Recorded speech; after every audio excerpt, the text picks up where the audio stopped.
Greetings, and welcome to a world of cold, darkness, and unrelenting pressure.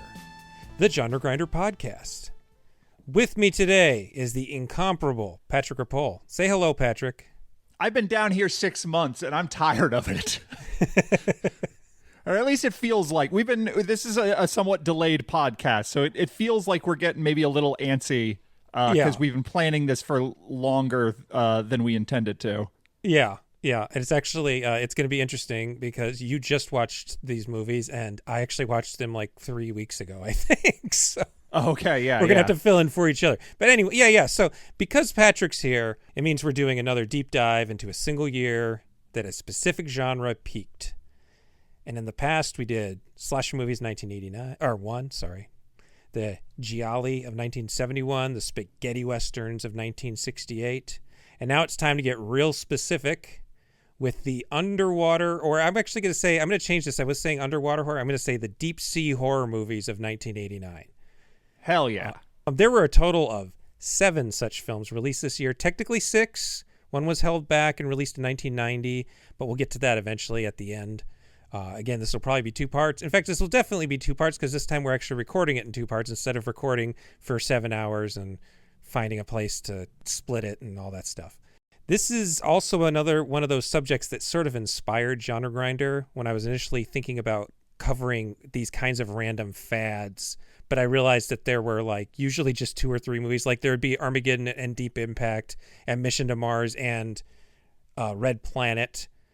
And that wouldn't make a very interesting podcast, just 2 movies. Also because most of those movies are kind of boring movies that other people have talked about. So I changed up what I was thinking. But this has always been in the back of my mind. These movies are inherently interesting. At the very least, the 3 movies that we'll be talking about in this part of the podcast are inherently interesting because this subject matter is sort of like path of most resistance filmmaking. Yes. Yeah, shooting underwater is stupid and bad, and you should never do it. It's the lesson you learn from the behind the scenes of The Abyss. Or shooting on a soundstage that's flooded with water, also stupid and bad, and more trouble than it's worth. And also this is going to be the most, like I mentioned, this is going to be the most specific.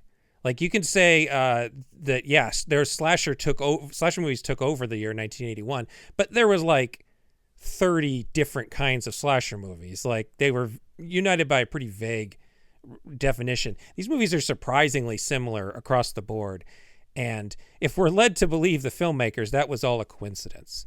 There's a lot of context to get to for the sort of underwater sci-fi horror of 1989. This is pretty traceable. You can sort of look at all the facts of the case and understand how these movies ended up this way. So there's a little bit of context that we're going to get to before we talk about them. But the 3 movies we're going to be talking about, all from 1989, are James Cameron's The Abyss, Sean S. Cunningham's DeepStar Six, and George P. Cosmatos' Leviathan. So you have all the context, the pre-film, the pre-89 context. That's right. So basically, I wanted to really quick go over sort of all of the stuff that leads to why do people make movies underwater? That's not how light or cameras work. It's ridiculous.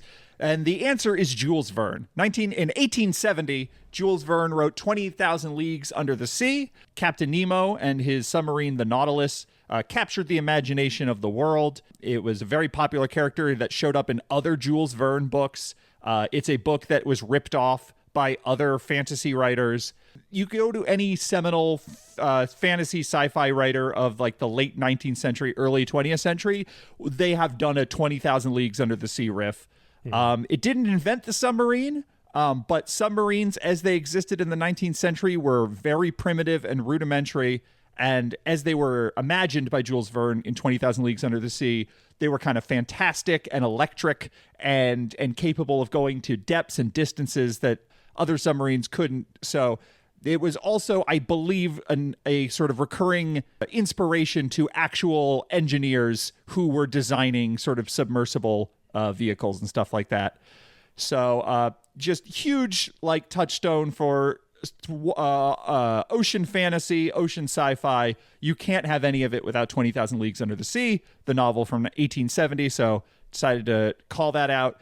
I also wanted to call out in 1916, there was the first feature-length silent film adaptation of 20,000 Leagues Under the Sea. There were like a real short subject that was inspired by 20,000 Leagues Under the Sea that goes by that title. There's also a George Méliès movie short that was inspired by 20,000 Leagues Under the Sea, but it had a different title. I can't recall at the moment. But in 1916, some maniac said, we are going to make that movie.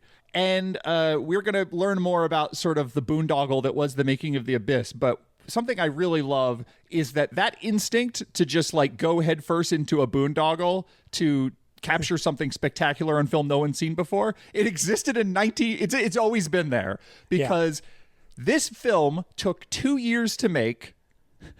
It had a $500,000 budget, which, to give some context, in 1915, that was when Birth of a Nation came out, which is an epic 3-hour, historical, incredibly racist. But for our purposes, the relevant part of Birth of a Nation is really big, really epic historical movie that was sort of operating on a scale that very few movies were operating at that time.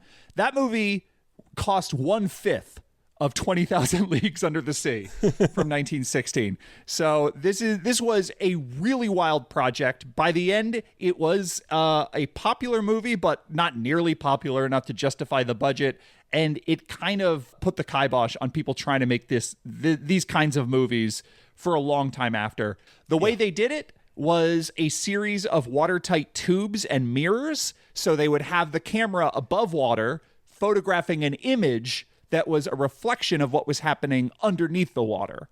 That's clever. So, yeah, it was clever. It was very expensive getting the lighting and everything in the, figuring out how to make everything visible so it's not just a murky mess. Focus using that kind of system, all incredibly elaborate, complicated, and expensive. And so no one really did that for a while. There's, people were trying to photograph things underwater. People were experimenting documentary footage of the sea and stuff like that, but trying to sell a big budget fantasy film on the basis of underwater footage, not really a thing for a while. However, we should jump forward ahead to 1954, Creature from the Black Lagoon, the Universal international sci-fi movie that was important in that they had to sort of invent, how is this suit going to work? We have a fully suited person that we're going to see from all angles, and they're going to be swimming in long shots, and they're going to be like turning around, so we can't just have a zipper down the back. And we need the person inside the suit to not drown. So like, again, incredible technical achievement. Also important here is it was a 3D movie. This 1954, I don't think this was the movie that birthed the 3D fad of the 50s, but this was like pretty early on as part of that fad.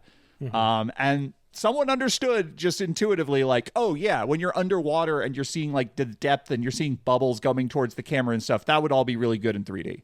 And it is. That movie is really beautiful in 3D. I saw it on the big screen with like, red, blue 3D glasses, and it's black and white. So everything's kind of shimmering different colors. And it's a really cool effect. It's a really fun movie. It's a monster movie, underwater monster movie. Not a lot of those before 1954.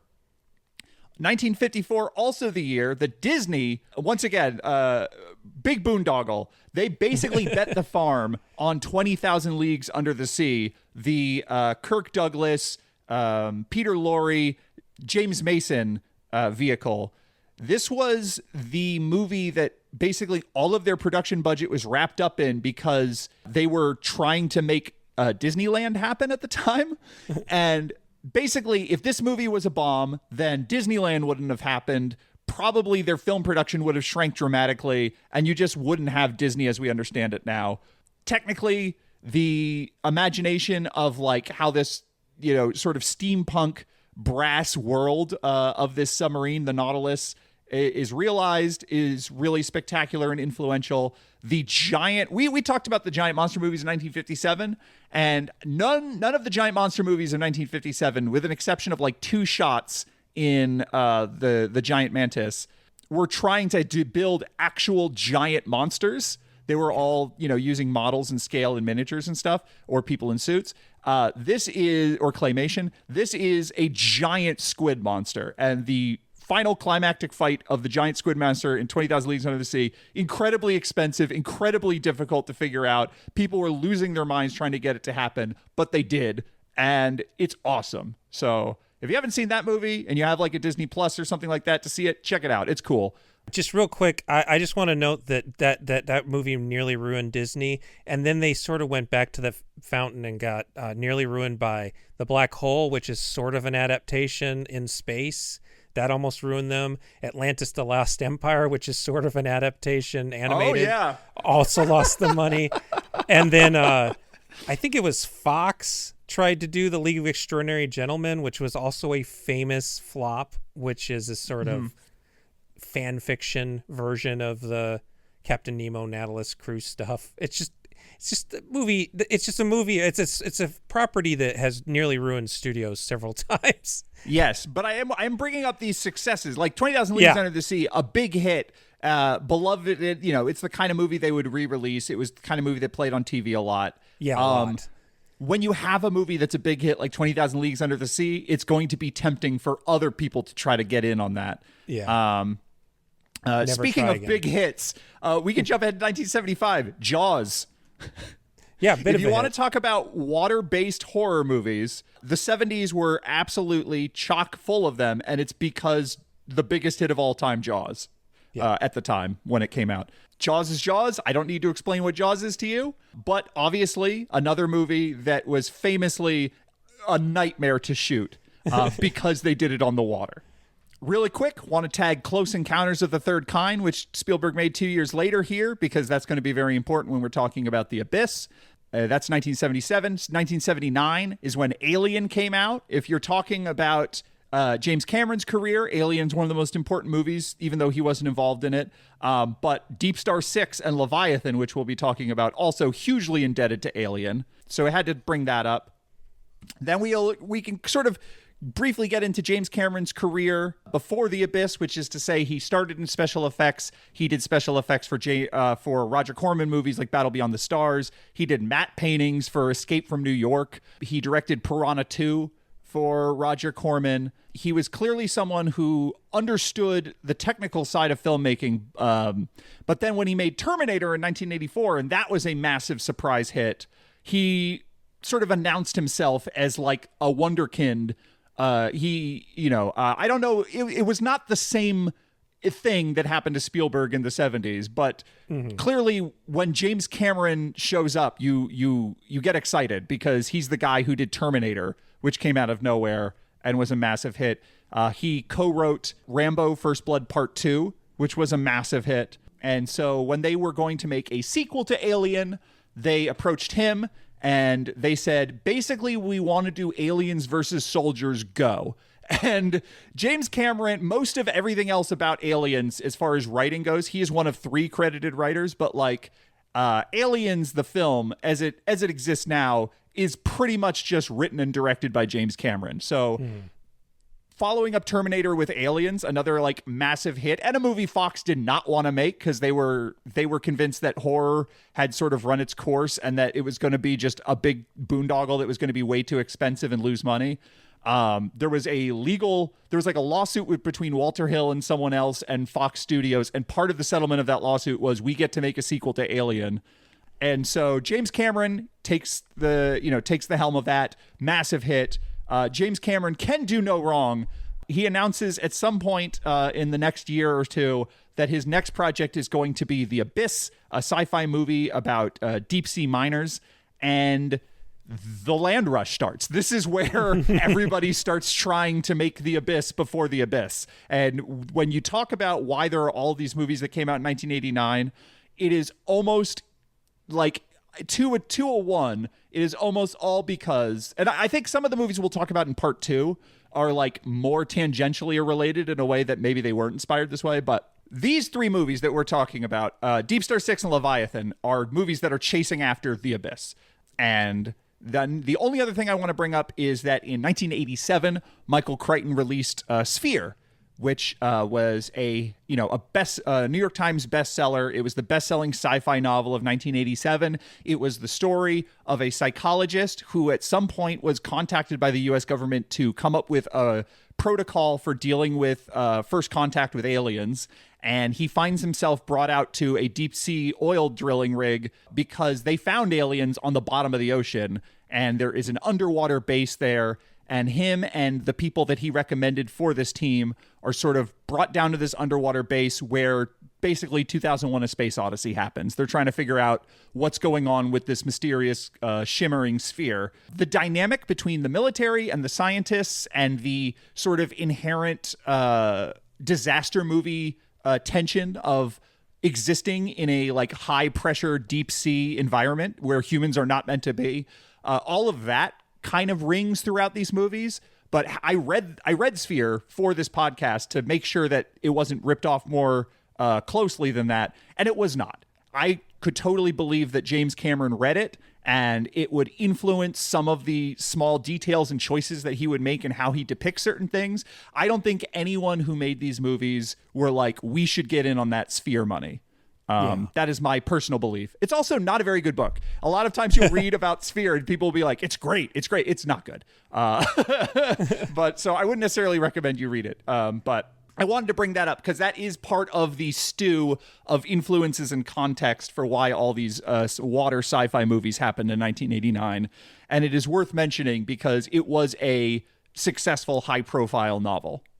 Yeah, I found, and I didn't write down where I found this, but there's a very brief, I think it was in one of the Starlog magazines, somebody did ask Crichton about this briefly, and he said that he had been approached to make a movie of Sphere, but was not interested because he was too busy trying to make a movie out of Congo, and that fell apart. Noting that there was both a Sphere and a Congo movie after Jurassic Park came out in 93. Yeah. And Crichton became the... what do we call it? The airport fiction novelist, like, of all time.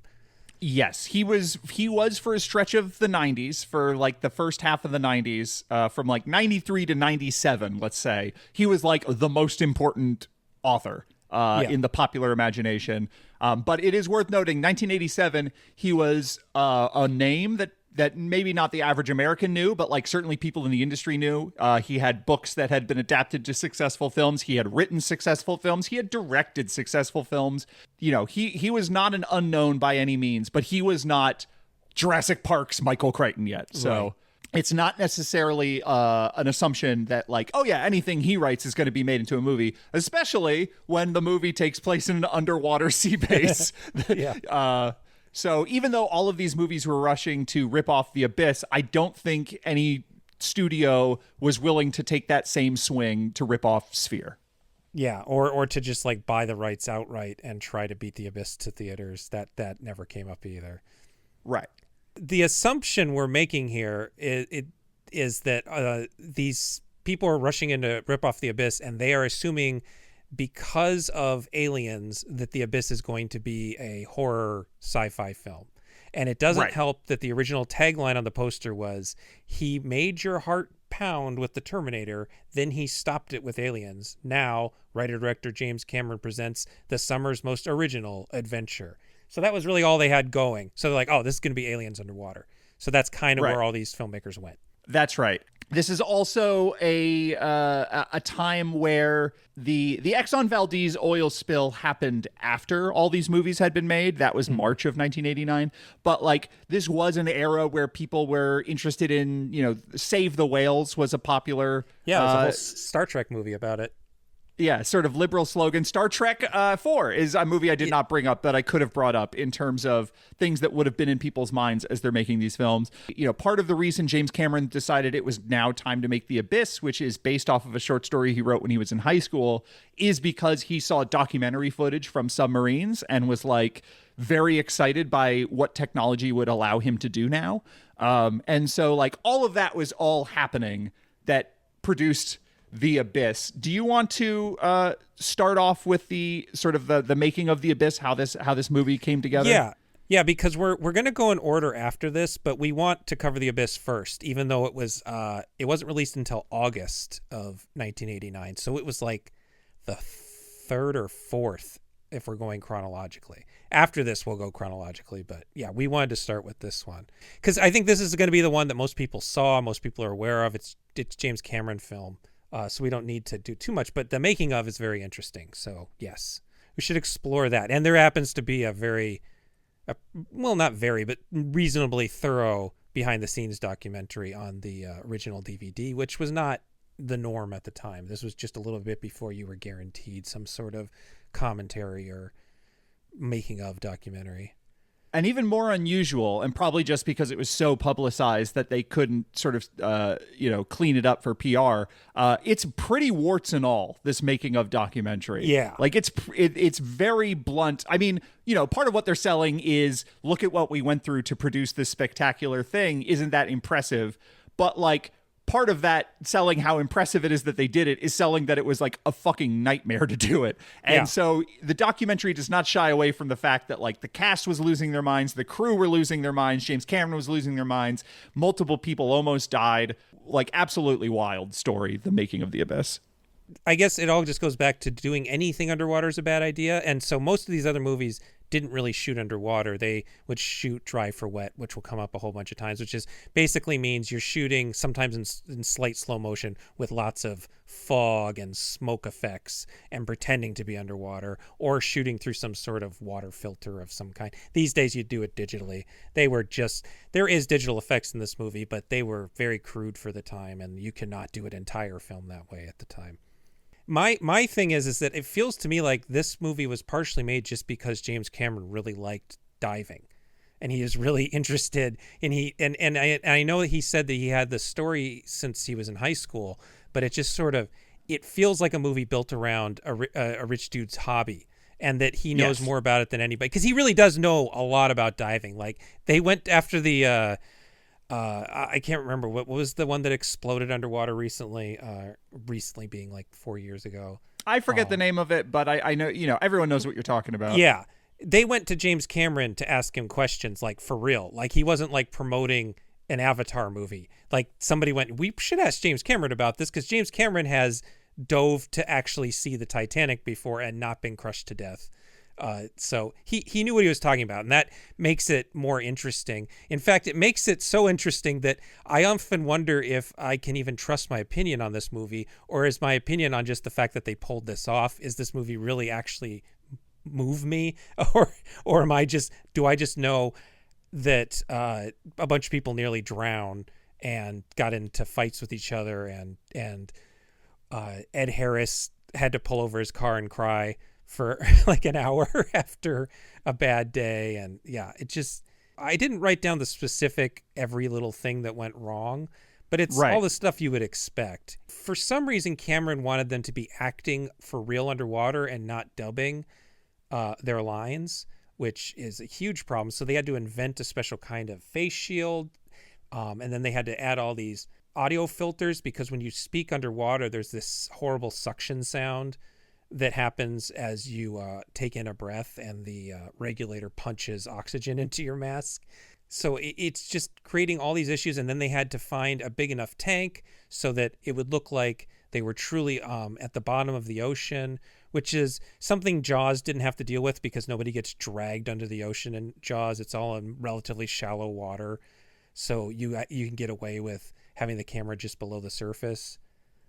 So they had this massive tank. I don't know if it still holds the record for the biggest tank. It probably doesn't. Well, the hilarious thing is, it wasn't a tank. It was an unfinished nuclear power plant. Right. So it was the tower tank of one of the reactors. This isn't a decommission. It never actually was a power plant, but it was basically just like going to a nuclear power plant and crawling inside, which even without it having any nuclear material there ever, it turns out still an equally bad idea. Yeah. And there's like, it's not made for that much water pressure Nothing is made for that much water pressure, and it's so big that you actually have to decompress after you've been filming for too long. You can't just swim up to the top and go, all right, have a nice evening, see you tomorrow. Depending on how long you're in there, like they were saying, Cameron had like hours because he was also doing other stuff underwater. He had to decompress for hours so that he wouldn't, get what's it called, the bends. Right. Let's see. Part of the things they did, they had to like buy extremely expensive like mini subs. They had to build sets that were sort of looked like the base that they could film inside of underwater. They had to float, I think, like 15 tons of small plastic beads on the surface of the water, so that it was like an inch and a half thick on the surface of the water of black plastic beads. And that was their way, or kind of an ingenious way really, of no light from the top gets through, so it really you don't see any like sunlight or anything coming through the surface of the water, so you really do feel like you're like deep ocean, but it also doesn't trap anyone down there because they can surface through the beads. So it's not like a giant tarp or something, which could potentially have drowning issues. Though they did try a giant tarp, and this first storm that happened, it ripped open. Yeah, well, the tarp was over the tower. Over the tower, which just, and the sheer size of that is... They have video of it, and it doesn't really... your brain can't get around to how huge this tarp is. They needed to have like a man stand next to the torn piece of tarp for us to understand how huge it was, because it looks like a miniature. Because who would do this? Who wouldn't just use a miniature instead? They basically drained a nearby lake to make it happen. They just like... Absolute, like, obviously all of this time to set up, all like none of those actors are getting out of the water to use the bathroom, so they are all just pissing on themselves constantly. Like it was an absolutely wild thing to do. At a certain point, it started leaking. There was just constant issues with communication and like, how are we going to run down all these lights without electrocuting everybody? No one has attempted anything like this since. No one, even when you go back to some of the other expensive aquatic sci-fi boondoggles that I mentioned earlier, no one attempted anything near this at the time. But I will say, so you sort of mentioned, like, I don't know if I actually like this movie or if I just appreciate the incredible amount of work that went into it.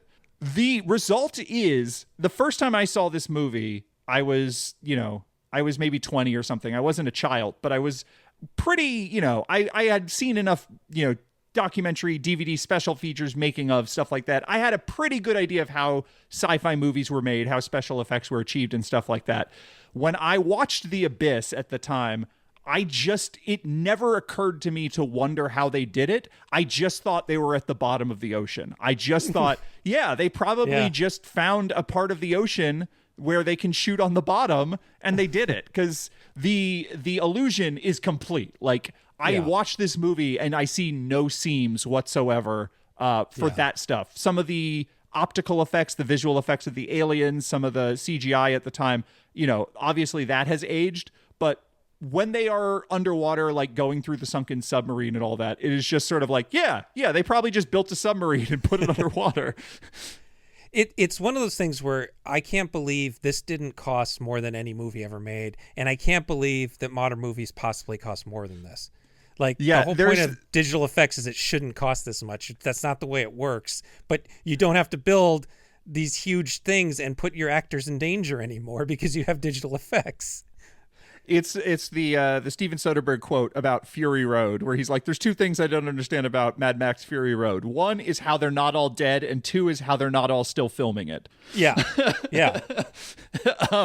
And so, this is a absolutely wild production in service of a film that is not aliens underwater.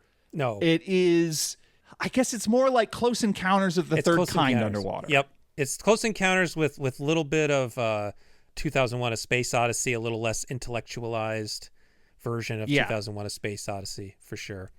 Cameron specifically cited The Day the Earth Stood Still as an influence, and it's extremely The Day the Earth Stood Still.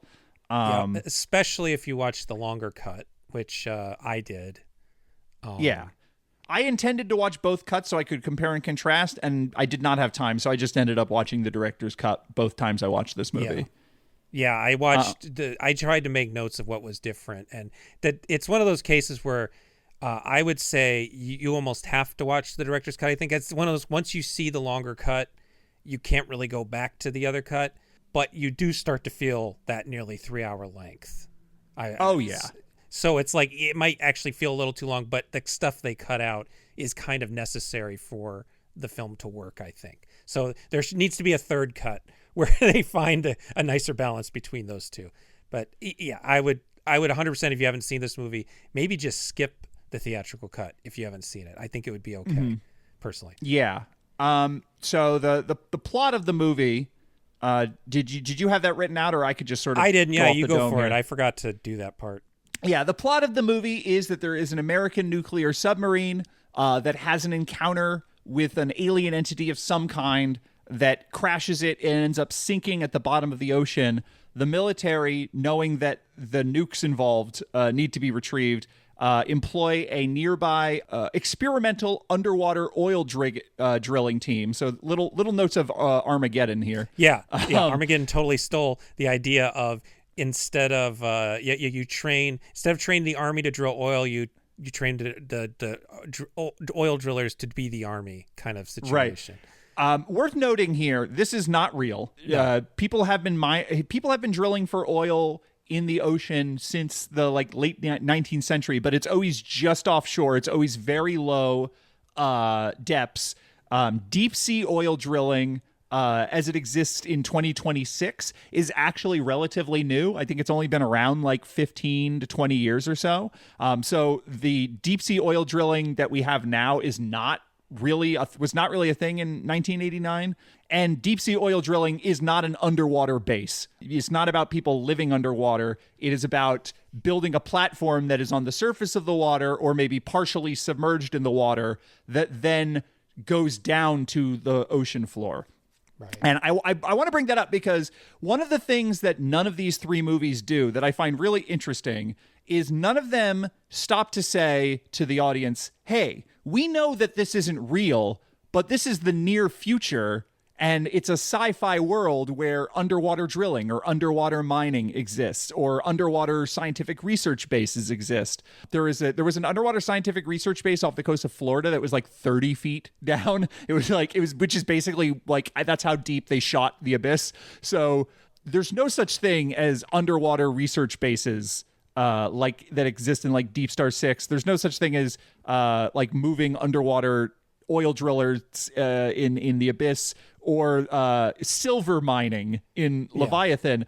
But all of these movies just sort of accept, the audience is ignorant enough that they probably won't question it. They'll probably just buy it because no one understands how oil drilling works. I didn't either. I had to look it up. I took a second. I go, I wonder what these things are really like. And then I thought another second and I said, if they exist. Then I looked it up, and it turns out they do not exist. So that is something I find kind of cool and interesting about these movies, is that they have a sort of core sci-fi conceit that they don't feel the need to like justify with a bunch of exposition, which is also true of Alien, really. Alien, they are space truckers, but no one really stops to talk about how they're space truckers. You kind of like glean from the vibes and from like tossed off pieces of dialogue here and there that it's like, oh, okay, I guess they're space truckers.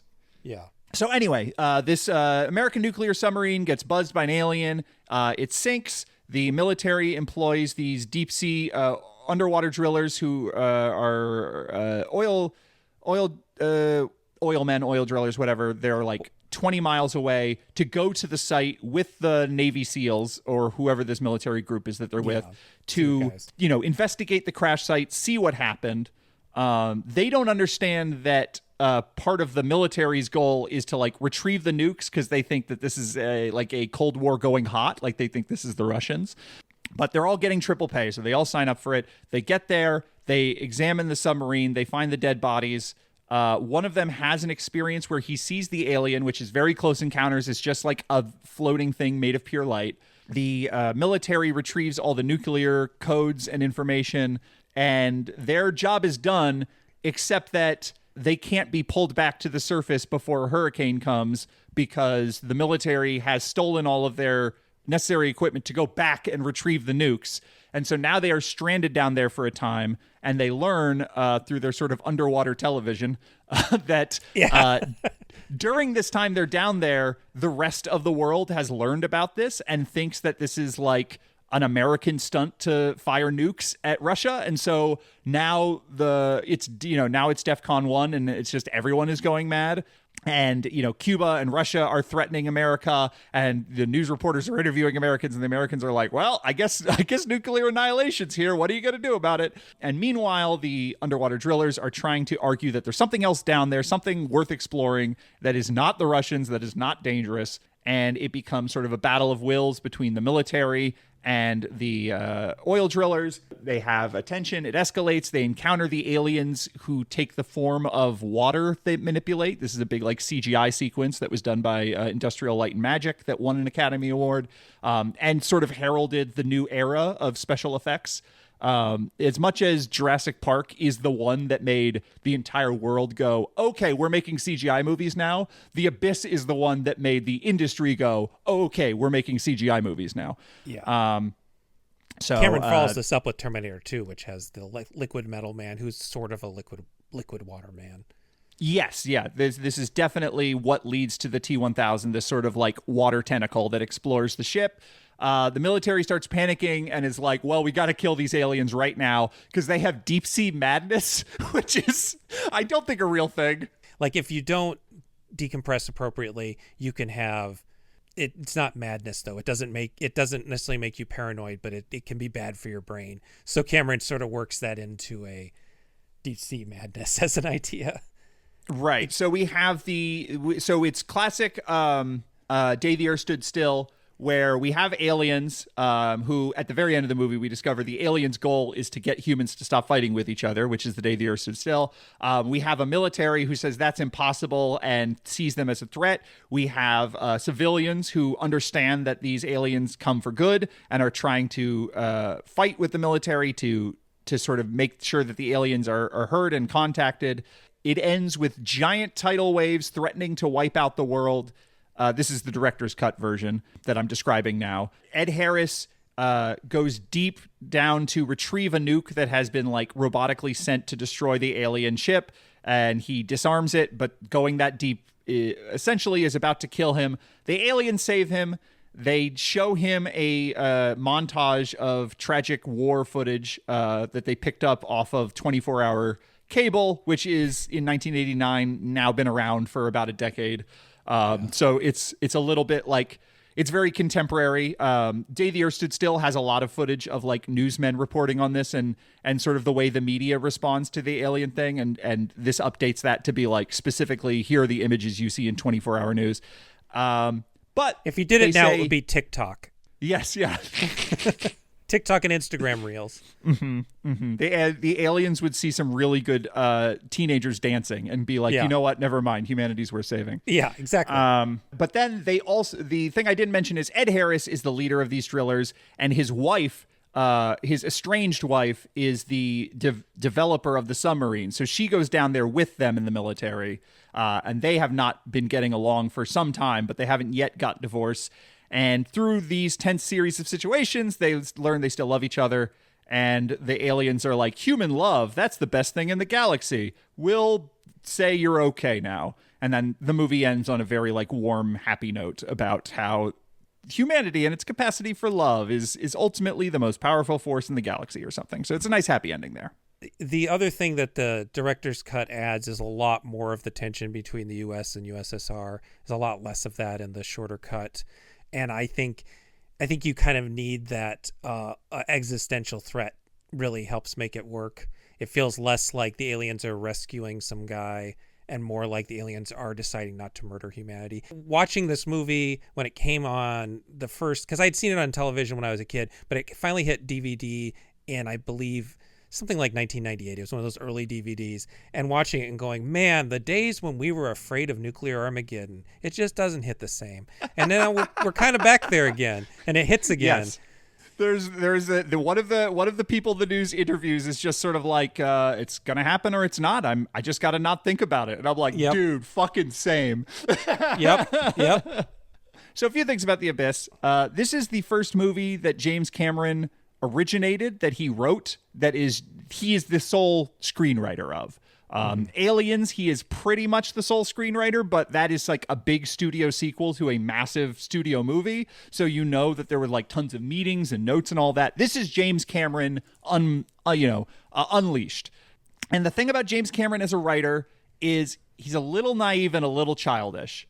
And this movie, it has that like kind of gooey sentimentality. He's not a bad writer. Like, I think he has a good feel for what a story should have. Like, he makes good choices in terms of like, these people should be blue collar. We should have the core crew of the drilling rig get along with each other so that their antagonists are only the military. So there's this, unlike the other two movies, there's not a lot of like bickering in this movie.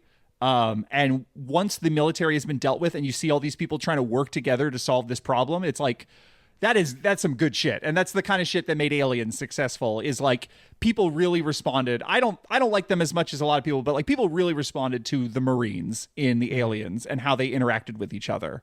And he has a good For me, feel it's for like, when things go bad. The beginning, the Marines are dinguses. And when things go bad and we figure out which Marines are people worth caring about, that's what I like about it. Yeah. And I also, from that standpoint, I like that Michael Biehn plays the bad guy in this one, because he's like the only definitively good Marine in Aliens. He's like, the other Marines are much more volatile or maybe even stupid. So he's also the good guy in Terminator. He was just sort of the good guy in all those things. And seeing him play this sort of simmering psychopath actually really works for me.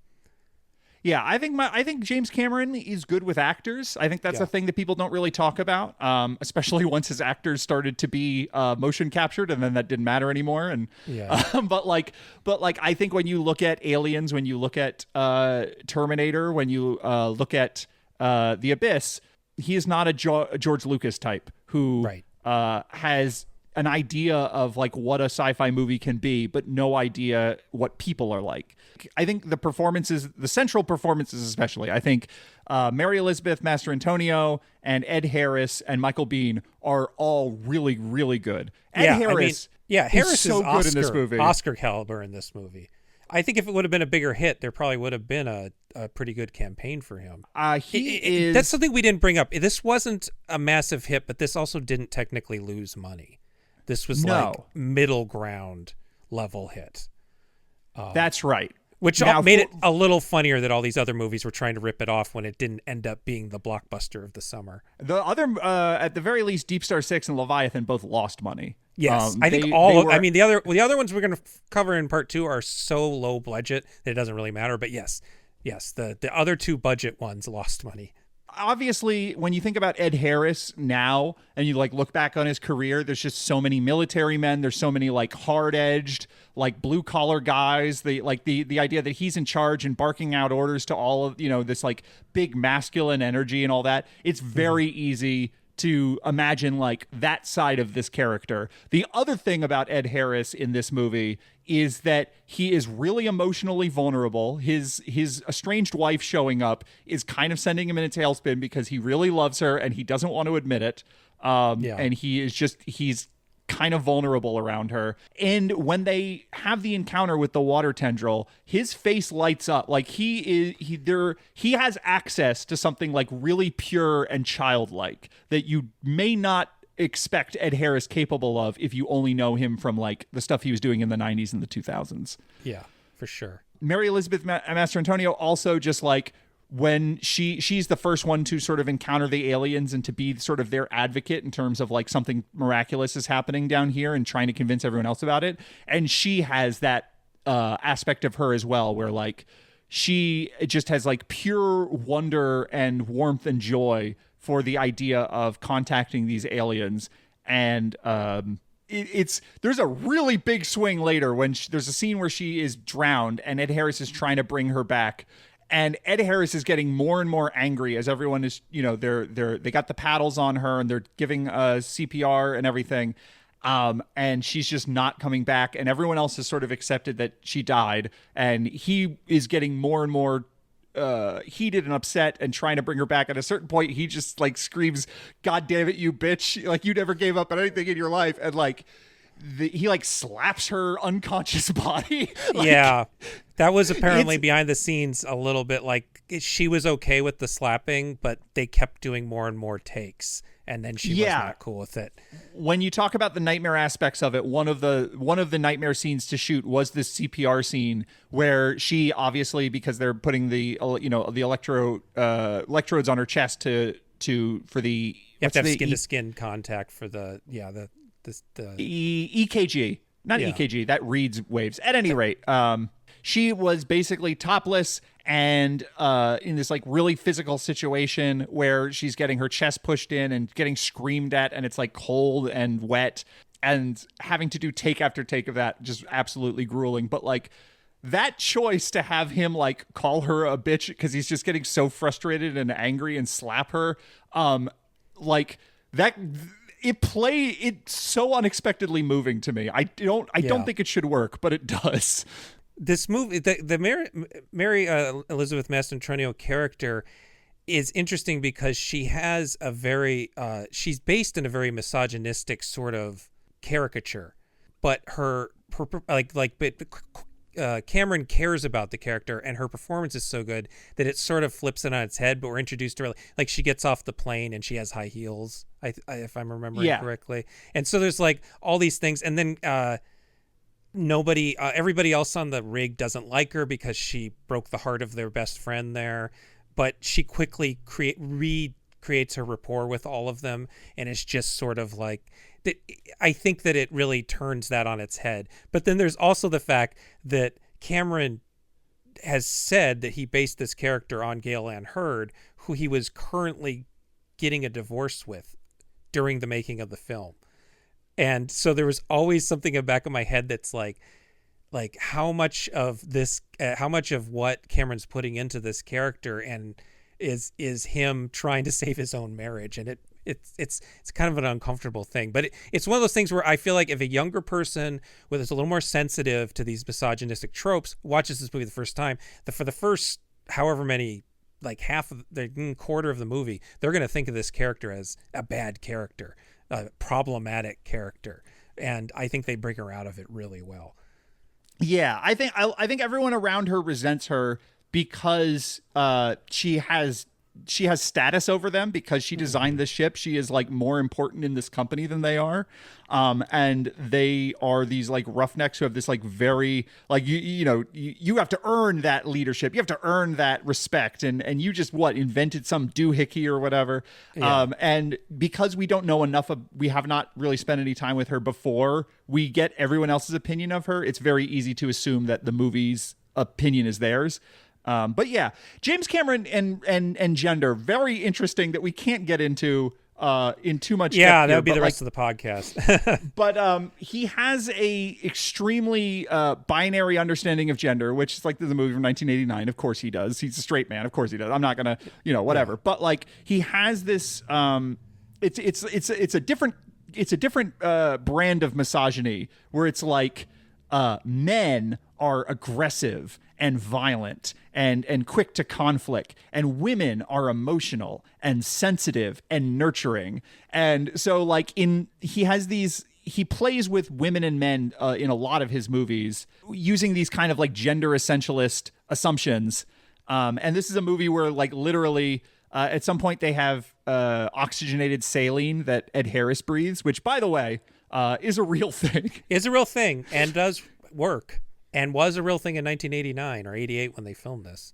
One of the craziest things that happened in this movie is that to demonstrate the liquid oxygen that you can breathe. And the idea is that because it's a liquid and not a gas, it gives your lungs more structure so that under high pressures, your lungs don't collapse and you actually have the ability to breathe. So that's why it's invented, and that's why Ed Harris breathed it later on. But like they first demonstrated at the beginning of the movie by just trapping a mouse underwater and watching it like a rat underwater and watching it like squirm and like struggle and freak out as this liquid enters its lungs. And the way they did that was they just actually got the liquid and they actually submerged a rat, and it's not drowning it because it can breathe oxygen, but it's waterboarding it. Yeah. Yeah. So you're making that's an also, experience drowning. if you are a more sensitive viewer, that might be a scene that is unpleasant to watch, despite the fact that by all accounts the rat was fine at the end of it. The rat survived, and they gave it a shot to prevent, because the main thing that this causes is pneumonia. They gave it a shot to help prevent pneumonia. Right, but it does suffer to do it. And then later on, Ed Harris has to breathe this to go down deep to retrieve the nuke. And he starts panicking because he's taking liquid into his lungs, and his just sort of body's instinct is to panic. And one of the things they say to him is like, look, you breathed liquid for 9 months. Like in the womb. They tie this liquid oxygen back to the womb, back to being a fetus and all that. And then when he goes down into this sort of alien spaceship sort of a thing, there's that imagery continues. And there is this idea of being like reborn and people being sort of brought back to their like primal, their most essential selves. Yeah, it's 2001. It's a space baby, or what do they call it? I can't remember what they call the space baby. Star Child? Star Child, yes. Space Baby's the Italian ripoff of the Star Child baby. Yeah. Star Child is also Kiss, though, so I understand why you would reject that when that phrase hits your mind at first. So anyway, there's some gender stuff going on here. James Cameron is interested in it, and generally speaking, this is a liberal movie about nuclear disarmament, and it's an anti-war movie, and he is a filmmaker who is interested in like, I'm going to have a black woman in this cast, and the black woman is going to be like a country and western gal. And that's her, that's her characterization, is that she loves country music and she's always wearing overalls and a cowboy hat. She's like the most blue collar of the entire crew, actually. Like her whole job is to drive a little truck. That is something that James Cameron is interested in doing. When you go back to Aliens, the way he depicts gender and race, he is interested in a sort of diverse group of heroes that buck stereotypes. So I don't want to say that like, because he thinks men are from Mars and women are from Venus, then this is like a misogynist movie at its core. No, that's what I was trying to make sure. It's complicated. It is complicated, and it's a she comes in as misogynistic trope. And I think they turn that on their head without being like, hey, look at us, we're turning this on their head. I think it's pretty subtle. I like it. That said, talking about the liberal part, in my brain, because of the Avatar movies, which I've only seen one, I always remember this as being an environmental movie too, but it is absolutely not. Master Antonio's character isn't interested in environmental science. She's trying to prove you could drill for oil underwater, which is extremely unfriendly to the environment. And I completely forget that every time I watch it, like every, 7-8 years, and I go, oh yeah, these are oil drillers. These are not environmentalists. Right. It doesn't open with Ed Harris hitting golf balls at Greenpeace, but it's it's not an environmentalist movie. Yeah. I think James Cameron, True Lies being an incredibly noteworthy exception, James Cameron's instincts are to go to like some very easy, underhanded pitch liberal ideals. And I think that they play better here than they do in Terminator 2, like the little scenes in Terminator 2 about like, the war, it's nature, mankind's nature to kill itself. All that stuff is like a little more eye-rolly.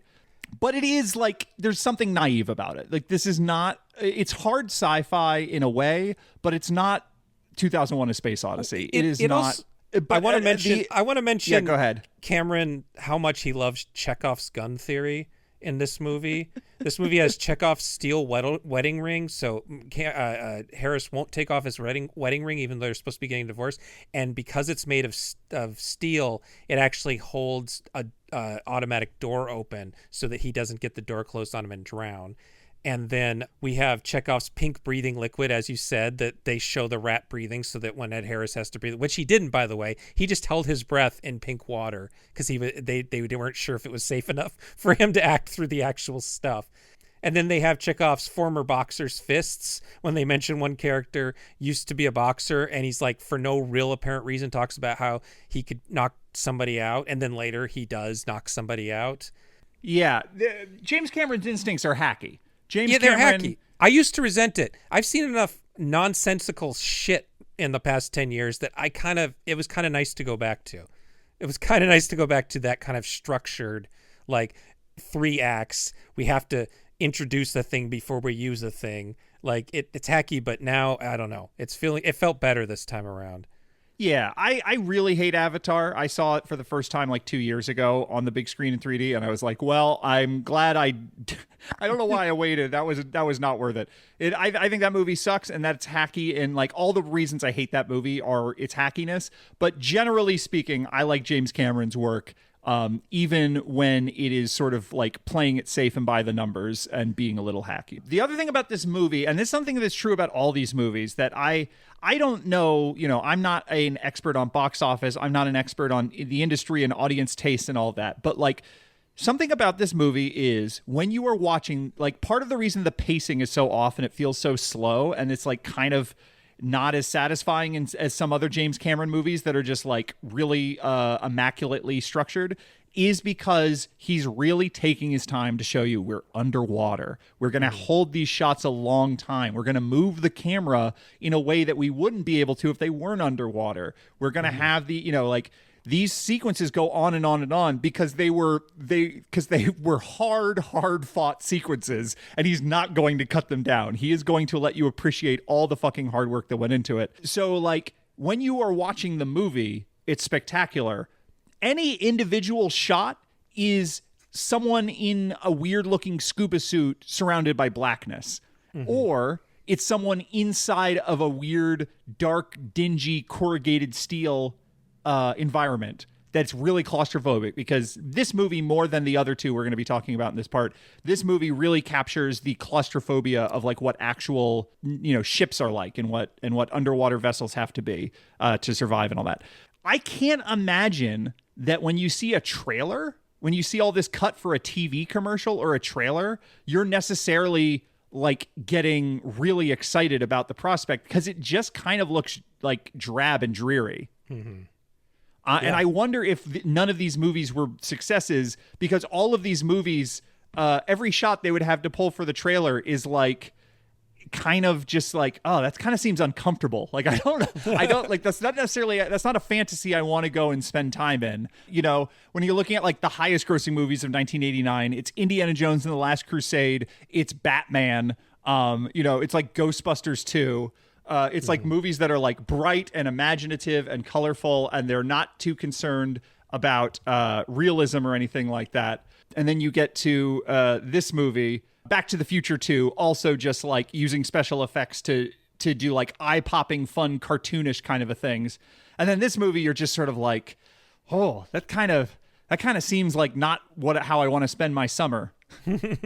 So I wonder if like ultimately this was always going to be a hard sell, because even when you look at the interiors of 20,000 Leagues Under the Sea from the 50s, it's like colorful and it's vibrant, it's Technicolor, and everything is all steampunk and there's all these greens and golds and there's all this like nature footage from the surface of the water, and like inherently making a movie that takes place underwater is making a movie that is not going to like catch an audience's eye. I wonder, because I remember after Titanic, he made a documentary, Ghosts of the Abyss or something like that.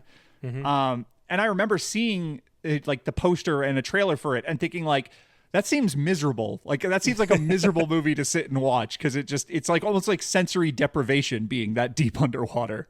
Yeah, I mean, going back to what you said, I'll say one thing. Like all those movies that tried to rip this off got it wrong by thinking it was a horror movie. But you're right. It's the only one that really feels claustrophobic. And the idea of underwater horror should have that claustrophobic element. And it's something that when you're trying to pitch an adventure movie, it definitely is not as, maybe, I don't know, maybe that's why all these movies were trying to be horror movies. I still think that they just thought that they were remaking Aliens under the water, but they're also like, when you're looking at movies that are like naval movies, submarine movies, they're not to the Abyss audience. An Abyss a movie of that budget, not Hunt for Red October is not for the same audience as this. That's the Abyss has to be for everybody. Because it is a super expensive summer sci-fi entertainment. A Das Boot is not as expensive to make, and therefore can be like, this is going to be a big hit for the people who are going to go see a Das Boot or a Hunt for Red October. Well, Hunt for Red October was an everybody went and saw it movie. It was based on a popular book. Back to the whole, Michael Crichton being the king of airport novels. We didn't mention this when we were talking about context or whatever. 1989 is also the year of the Disney Renaissance with Little Mermaid. Yeah, so there you go. Somebody wanted to have an underwater movie. Right. It's like if it doesn't have Under the Sea, we're not interested. Are they singing? No, then fuck off. Yeah, exactly. The least claustrophobic movie ever. Little Mermaid. One that makes the ocean look open and colorful. I have just a couple more notes just on this movie. The one is I kind of forgot how movies used to rest on the idea that the main characters are separated or divorced and the audience is hoping they're going to get back together, but we don't really have any context. We don't know why they're getting divorced. That there was so many, especially movies aimed at kids, and even though it isn't a great movie, I always appreciate the movie Ant-Man for ending with, we're going to have this, the divorce still went through, I'm still married to this other man, but we're still going to have a family together. It's a really good ending for a movie that's ostensibly aimed at children, I think. I'm trying to remember. You are correct, and I'm like struggling to come up with examples.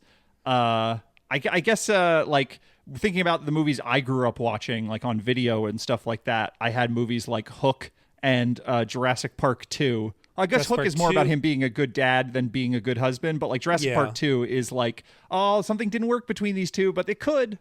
Yeah, and Twister, if I remember right, Twister, the two are estranged and coming back together over the it's actually kind of similar to The Abyss now I think about it. She's the one who's invented the thing.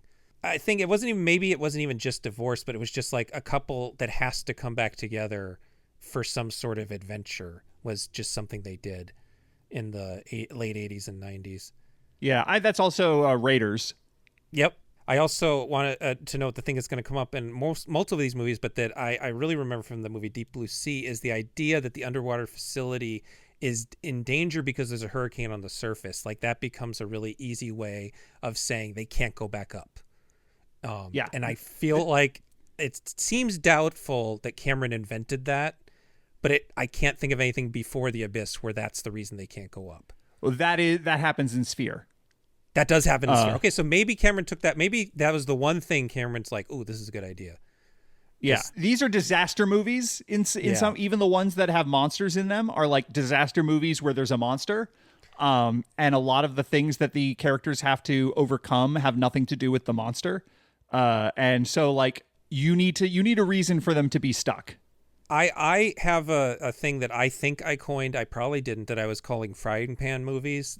This was when I was a kid, and it's the idea of you go out of the frying pan into the fire over and over and over and over again. And Deep Blue Sea is the ultimate version of this, where every time they overcome an obstacle, a worst obstacle happens. And that's something that's in a lot of disaster movies, but it's also something that's in these movies where when they're done right, if one thing goes wrong, that means another thing goes wrong. So you have to. Most of the movie is people trying to figure out ways out of a situation that keeps getting worse. And I like to call them frying pan movies. Maybe that will catch on someday if I keep mentioning it. Dick Warlock is in this. I don't know who he is. He's one of the army guys on the boat, I'm guessing. But Dick Warlock was he only one? Was he only Michael Myers in the second movie? Or did he play multiple Michael Myerses? I don't know. He was at least one. He was at least one. Mostly a stunt guy, but I just like his name. Dick Warlock is a great name.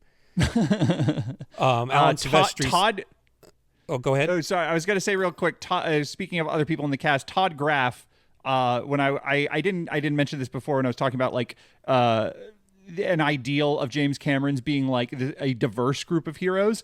Todd Graff plays Hippie, and Hippie is coded as gay, but they can't quite bring themselves to make him a gay character, but Todd Graff, who plays him, is a gay actor, and I think he knew what was up, and he brings that to the character without hitting any stereotypical mannerisms or anything. You just watch this movie and I just always assume like, oh yeah, and Hippie's gay, and no one mentions it because it's not important. See, for me, since I'm not queer, I just noticed that he listened to the ska, two-tone ska classic "Too Much Pressure" from the Selector. So I just he was ska coded for me, not gay coded. Right. Look, we all have multiple identities. He is ska before he is gay. I'm sure they picked "Too Much Pressure" for the irony of its lyrics, though, not because Cameron was a fan of the Selector. That song would have been eight years old by then, I think. But the other song that they play, there's only two songs in this movie. There's a great Alan Silvestri score. He kind of rips off his own Predator themes a couple times, but it's still a good score. But there's a song called Willing by Linda Ronstadt. And in the song, Linda Ronstadt, who grew up in Tucson, Arizona, mentions Tucson, Arizona. There's our first Tucson connection, Tucson mention, beep, beep, beep, beep. My school bus stop was in front of what I was told was Linda Ronstadt's parents' house. Oh, that's they fun. might have been lying to me, but I'm always going to say it was.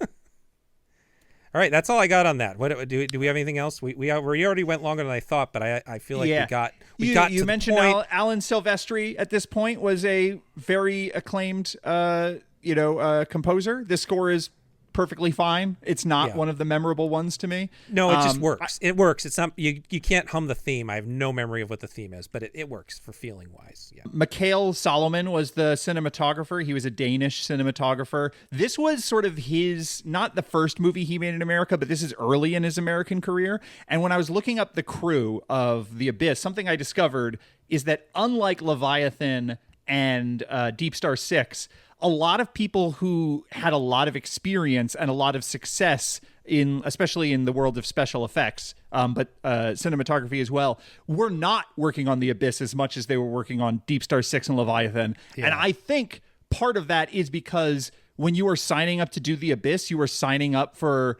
question mark amount of time, for years maybe to make this film. And if you are spending years working on The Abyss, you are spending years not working on other movies. Mm-hmm. And so a lot of the people who worked on The Abyss in these crew roles, in these, costumes and makeup and special effects to a certain extent, they were not the people who had done all of the horror, sci-fi, and monster movies of the 80s. They were people who had relatively little experience and were sort of getting their first shot to be on a big movie with The Abyss. And so this cinematographer shot The Abyss.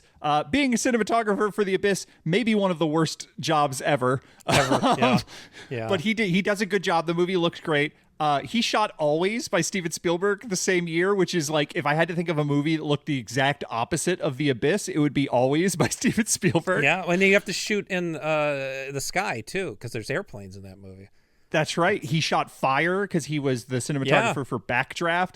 There's also Fire in Always. Always is about firefighters. Oh, my God. Yeah. He's in Earth, Wind, and Fire and Sea. And he went on to be a director of some movies, including the 1998 Christian Slater flooding thriller Hard Rain, where someone is doing a bank robbery during the middle of a hurricane. So that is a movie that is just sets flooded with water that seems like it would be a logistical nightmare to make. And turns out if you have made The Abyss, nothing can scare you. Yeah. So he went on to direct that. I thought that was notable. All right, you ready for Deep Star 6 yet? Mm-hmm. All right. This is all going to go a lot faster, I think. Yeah. DeepStar 6 and Leviathan, not nearly as much to talk about in terms of the productions. No. The movies, really. DeepStar 6, this one beats them all to theaters January 13th, 1989, quite early in the year. What's that, the second or third weekend in January? This is directed by Sean S. Cunningham.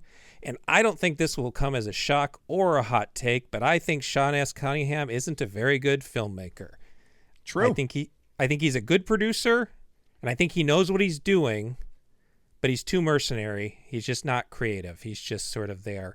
And every interview, I might argue he's not a good producer. When you see because at a certain point, Friday the 13th was out of his hands. That's true. And that was when the franchise took off. And then at a certain point, it was back in his hands. And that was when it all collapsed. When it all became shit. You're right. You know what? Yeah, I'm gonna agree with you there. I found some interviews in some old Fangoria's Gore Zones and Starlog magazine and Cinema Fantastique. Is that whatever? And he outright admits that he was trying to beat specifically Leviathan to the market. He never mentions The Abyss, but he says that he learned Leviathan was being made and he pushed everything ahead to get this out first. And he keeps claiming, unprompted, mind you, in every interview, that he started making this movie in September of 1987. I don't know if I believe him. I think there's a lot of reasons not to believe anything Sean S. Cunningham says. But yeah, that's his story and he was sticking to it. And it got to the point where Cameron became aware and there was going to be a Abyss teaser trailer that he decided to pull because he was afraid that there would be confusion between DeepStar 6 and the Abyss. He didn't want to accidentally advertise a Sean S. Cunningham movie. Exactly. Sean S. Cunningham is the exact kind of filmmaker who would offend James Cameron's sensibilities. Yeah. The idea that anything he would do would be anything like Sean S. Cunningham would do would just be disgusting. Because, he's worked on John Carpenter movies. He's worked on Roger Corman movies. He's not above genre films, above low budget films or stuff like that. But like Sean S. Cunningham is a different kind of a thing that James Cameron is much better than. Sean S. Cunningham is just ambition, and even then he doesn't have a lot of ambition. I guess in case nobody's clear, Sean S. Cunningham directed the first Friday the 13th, and he produced Last House on the Left. I think he produced Porn too. That's right. So he is, he's just mercenary. He just strikes me as someone who doesn't serves a market. care. Yeah. He wants to serve a market. He saw Bad News Bears was a hit, so he did that twice. You know what I mean? Like, yeah. There is a real lack of love when you watch a Sean S. Cunningham movie. Yeah. I like the first Friday the 13th movie. It's not one of the best slasher movies of that era, but like it is a movie I like. I like The New Kids, which is a very weird, I guess like semi-horror thriller with James Spader. I like DeepStar Six. I like this movie. This might be the best Sean S. Cunningham movie. If only because all of the factors around it just having such a much larger budget meant that he had to pay more attention and take more care than he normally does. Because it is not The Abyss. It is not a $45 million movie, but it is it's still a high B picture, Right. Is this Carol Co. is the corporation, the studio that put this out. Carol Co. at this point, 1989, and then especially in the early 90s, was really making a push to be like a competitor to Hollywood studios. And so this was them trying to get in on that. And they hired really good special effect, like proven special effects teams and special effects makeup teams and all of that. They built giant sets that were flooded with water. Some of the movies we'll be talking about in part 2 of this podcast, they do not do that. They do not do that. The water is somewhere else and the actors are over there and never the twain shall meet. And but this is a movie where they had to put a lot of effort to make it come together. And I think that means that Sean S. Cunningham couldn't kind of just crap it out and say, yeah, good enough. Also, I like that DeepStar 6 is sort of an unreimagined, unupdated. It's not a postmodern in any way. Unreconstructed is maybe the word I'm looking for. Monster movie. It is a monster movie from the 50s, kind of in the late 80s. It has no ambitions about having ideas. It has no ambitions about pushing the envelope in any way. It's kind of just very satisfied to be a monster movie, which is in some ways comes across as lazy at times, but then in other ways it just is like, oh man, this is just really working for me. I like monster movies. Yeah, I mean, I was going to mention this later, but when the monster does show up, it is sort of just the crab people from the Roger Corman movie we covered. It's just an updated version of the crab people. You never get a good look at the whole monster, but I was sort of thinking of it as like an undersea crustacean, kind of like the monster that challenged the world. I was kind of thinking of it as like a big segmented worm of some kind. Yeah. But I guess it has a tail or it has claws or something. It does sort of have crab claws. I'm going to say the plot real quick because this one doesn't have a particularly interesting plot. The crew of an experimental underground nuclear base are forced to struggle for their lives when their explorations disturb a creature who threatens to destroy the base. So I don't like this movie. I've tried to like this movie. I've watched it at least twice. I find it incredibly inert. And I think that maybe if it was a black and white monster movie, I would not feel that way because there's something about the feel of the 50s that I like. But I just find it just so, like, it feels like every scene is, they didn't have enough script, so they just are asking the actors to improvise, and the actors are not prepared to improvise. The cast is surprisingly good. This will come up with Leviathan, but this movie is so heavily ripping off Alien that it doesn't have, like, I like Alien ripoffs, but it doesn't have the outrageousness of something like Galaxy of Terror or Forbidden World or Contamination. It's just it feels like too much of a normal movie to get away with being an Alien ripoff to me. Despite it coming from Sean S. Cunningham, the guy who directed Friday the 13th, this is not about like building up to a big gory kill. No, there's the violence is pretty restrained in this movie. Yeah, these interviews are great because the Starlog interview, they actually coupled Leviathan and DeepStar Six into one article, which I thought was worth noting. This isn't one of these things that people look back on and go, "Huh, it's weird that all those movies came out around the same time. I wonder what happened." At the time, everyone was talking about, they're like, "Oh God, it's another underwater monster movie. What's happening?"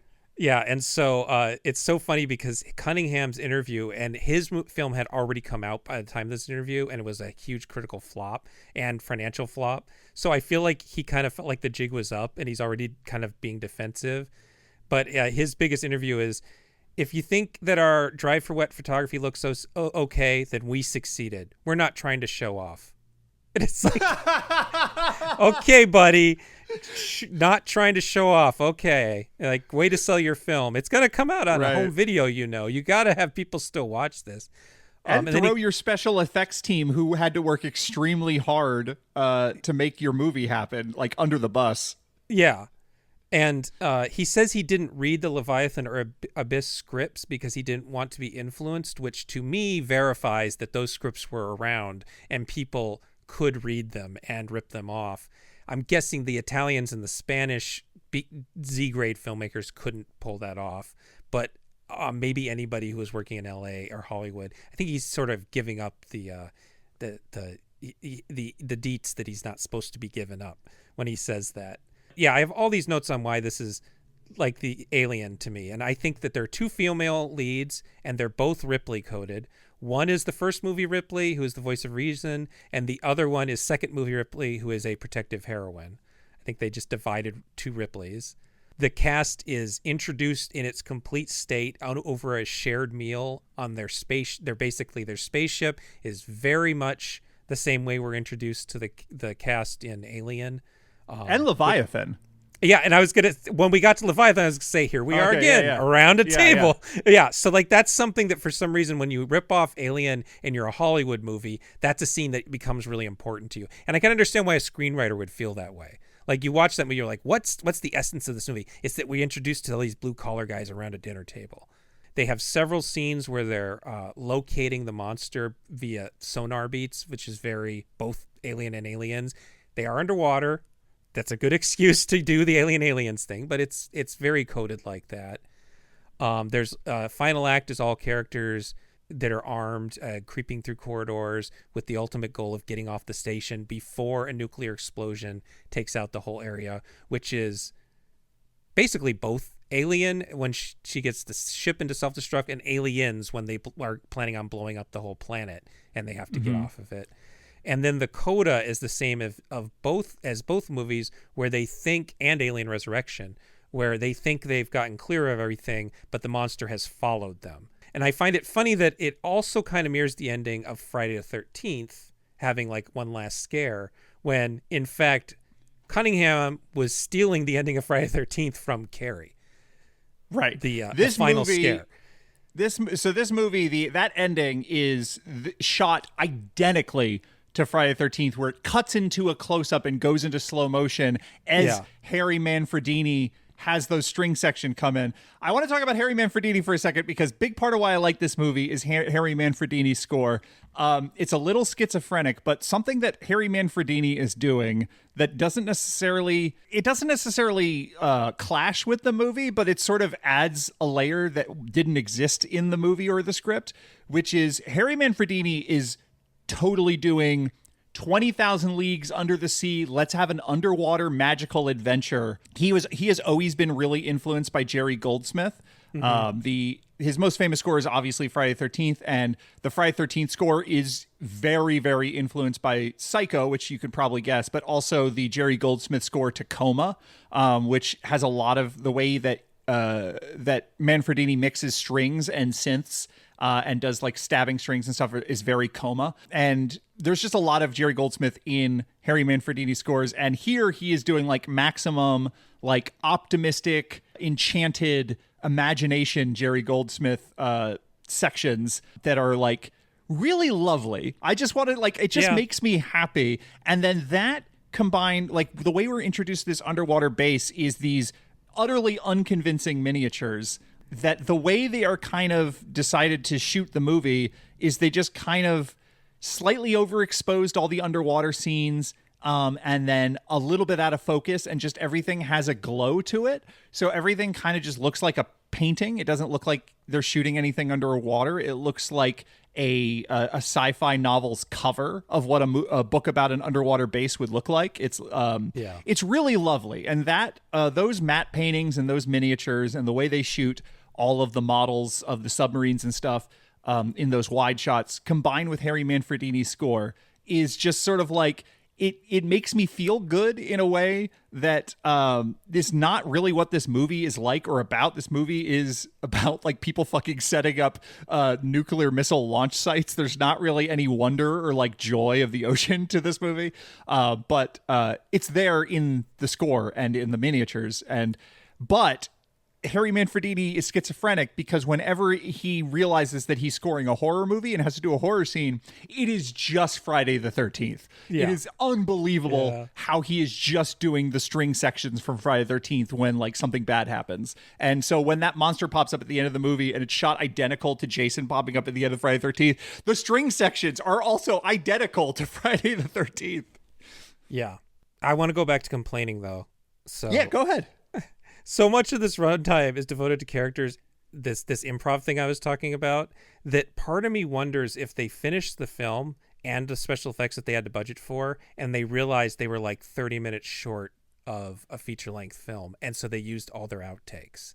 There's an interview with the writer, and I think you said that one of the writers was absolutely brutal on the commentary track. Yeah. Louis Abernathy, who you probably best know as the fat guy with the beard at the beginning of Titanic, who's sort of explaining to Old Rose how they think the Titanic sunk.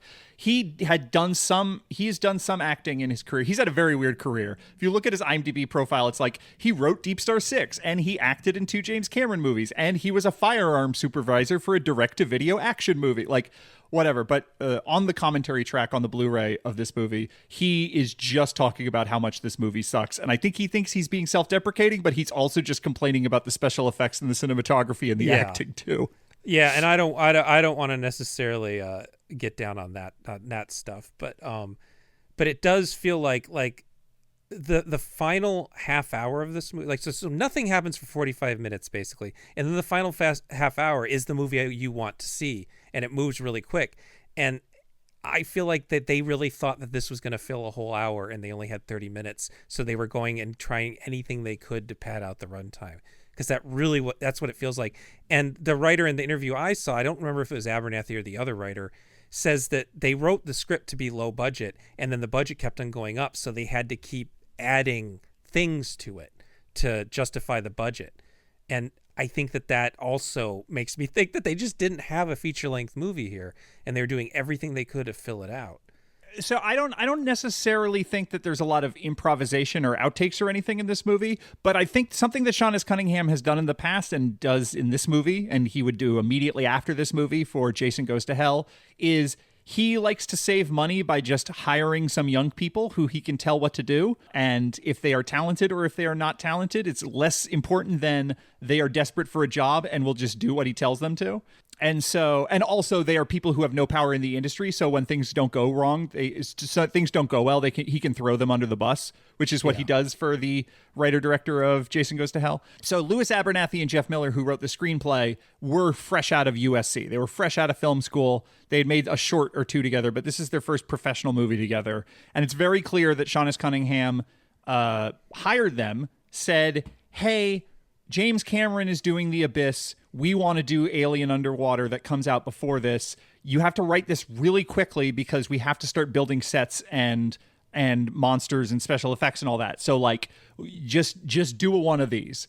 And they don't have any real strong ideas and they don't have a lot of experience. And so everything is sort of the most generic version of the thing it is. And the other thing is just like, if you're not doing The Abyss, if you're not spending $45 million, like The Abyss is, let's say 6 times more expensive than this movie, 5 times more expensive than this movie, then you have to be thoughtful about, okay, when do we deploy the monster? When are we going to see the monster? Because special effects shots are expensive and special effects gags. Every individual shot with a creature in it has to be worked out, and that's expensive.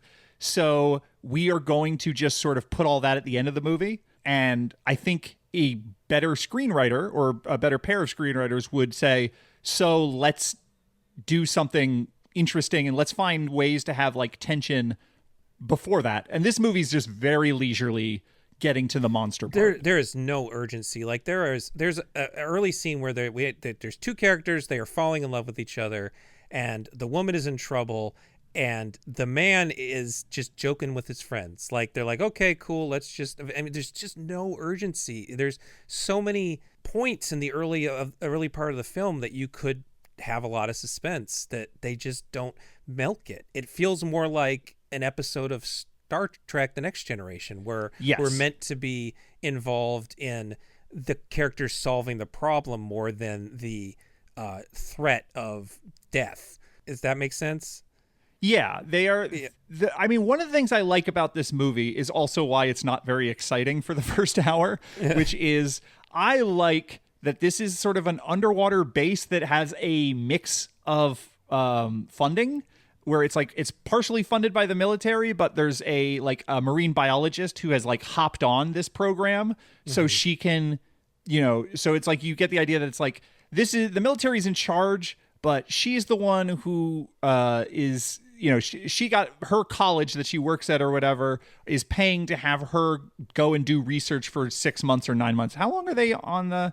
I'm getting it confused with Leviathan because Leviathan has an actual countdown, doesn't it? Like they're like one more day. Leviathan's like we're 3 days to retirement. We have 3 days till our shift ends. This movie is same setup except it's like we've been down here for 6 months, I think. Something like that. So anyway, I like that there's all these little like cliques and little like groups, and like they are all co-workers, but they don't all necessarily, like they're not all deeply involved with each other. And as this movie for the first hour just kind of like strings out its premise and its characters, you get a feel for like the complicated office politics of this underwater base. And all the like little resentments, but it's not necessarily just like people being assholes to each other all the time. It's like a little more, I guess, less tense than that. It's the thing. It's a little more nice. It's that Next Generation thing, where no one is, Miguel Ferreira is a prick, but he's not necessarily like, we'll get to it with Leviathan. The Daniel Stern character in Leviathan makes that movie much worse to me.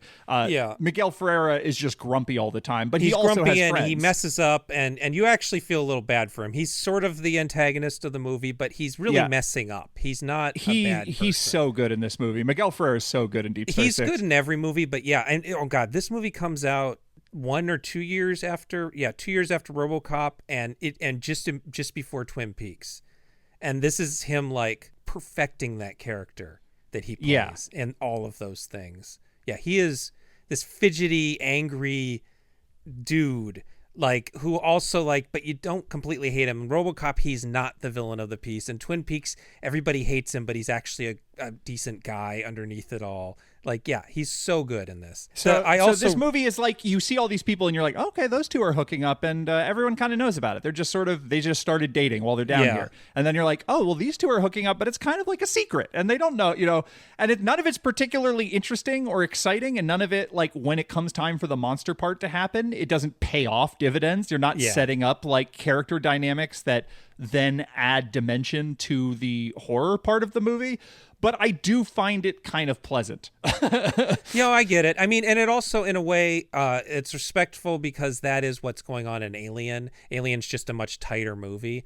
But Alien has that whole, there's cliques on, there's a lot of people who don't, there's something about people not getting along, but also not being like mortal enemies that's really interesting. Yeah. And it does make it more like The Abyss than any of the other movies we're going to talk about. That's true. Accidentally or not, this was the most Abyss-like of the movies. I think it was accident. And I think the cast is mostly TV people. I think Nancy Everhard is really good. She, to me, is like a sort of budget Amy Madigan. And I say that before Amy Madigan just won an Oscar, but like original formula Amy Madigan.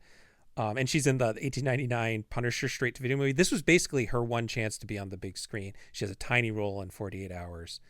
She has a very inconsistent accent. I don't know where she's supposed to be from, but it's okay because she has gravitas. And then you can't really point to a male lead, but the closest is probably Greg Evigan, who at the time, you probably don't know this, you're a little too young, he would have been one of the title characters of the sitcom My Two Dads. And the other dad on My Two Dads is Paul Reiser. And so in my mind, Paul Reiser was on the set of My Two Dads bragging about aliens. And Greg Evigan got jealous and like signed the first adventure horror movie. It came over his desk. He signed on to it like that because he's going to get his own goddamn aliens movie and shut Paul Reiser right the hell up. This is all conjecture, but it's probably true. And he was also the lead of the Tech War series, which is a cable-based series. This is just weird Gabe shit that like I know. It was a series based on a William Shatner's sci-fi noir books that I read when I was 9 or 10. It was one of those things where I read 2 of them and my parents got excited because they wanted me to read, so they bought me the rest of the set, and I did not read them.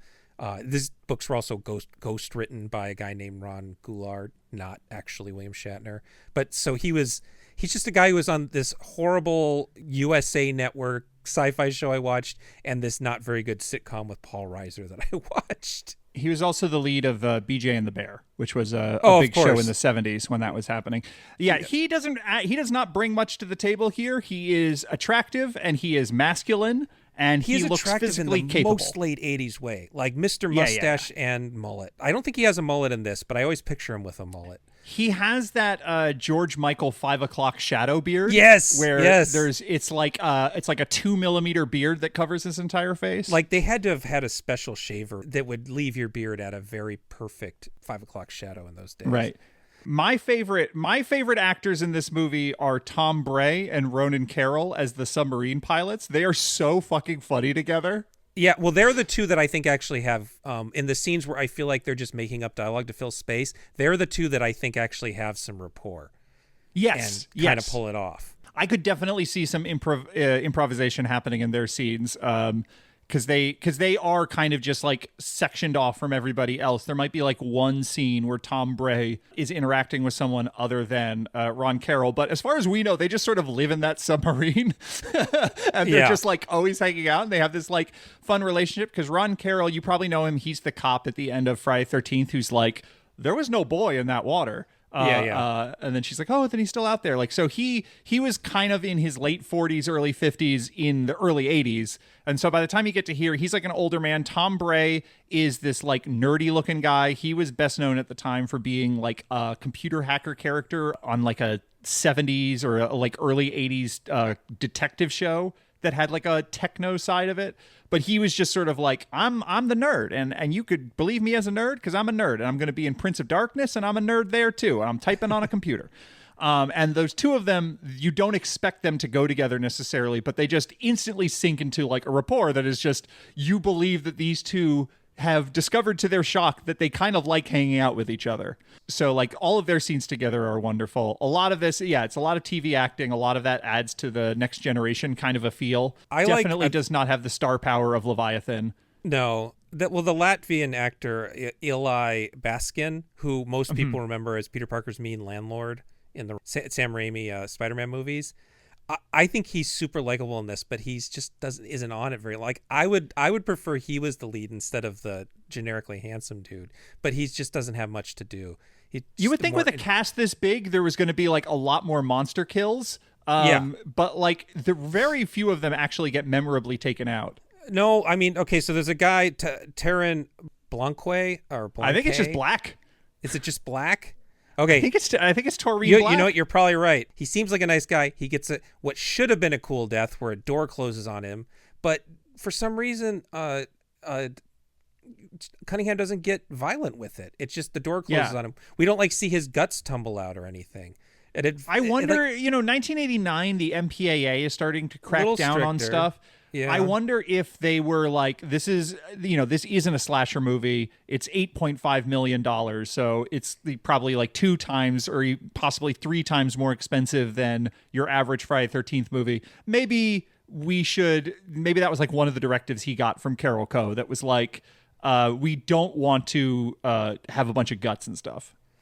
Yeah. And I could even see them considering a PG-13 for this. It sort of has that level of not too much gore. The Nia Peoples character, she's sort of the TNA, but it's not full-on nudity.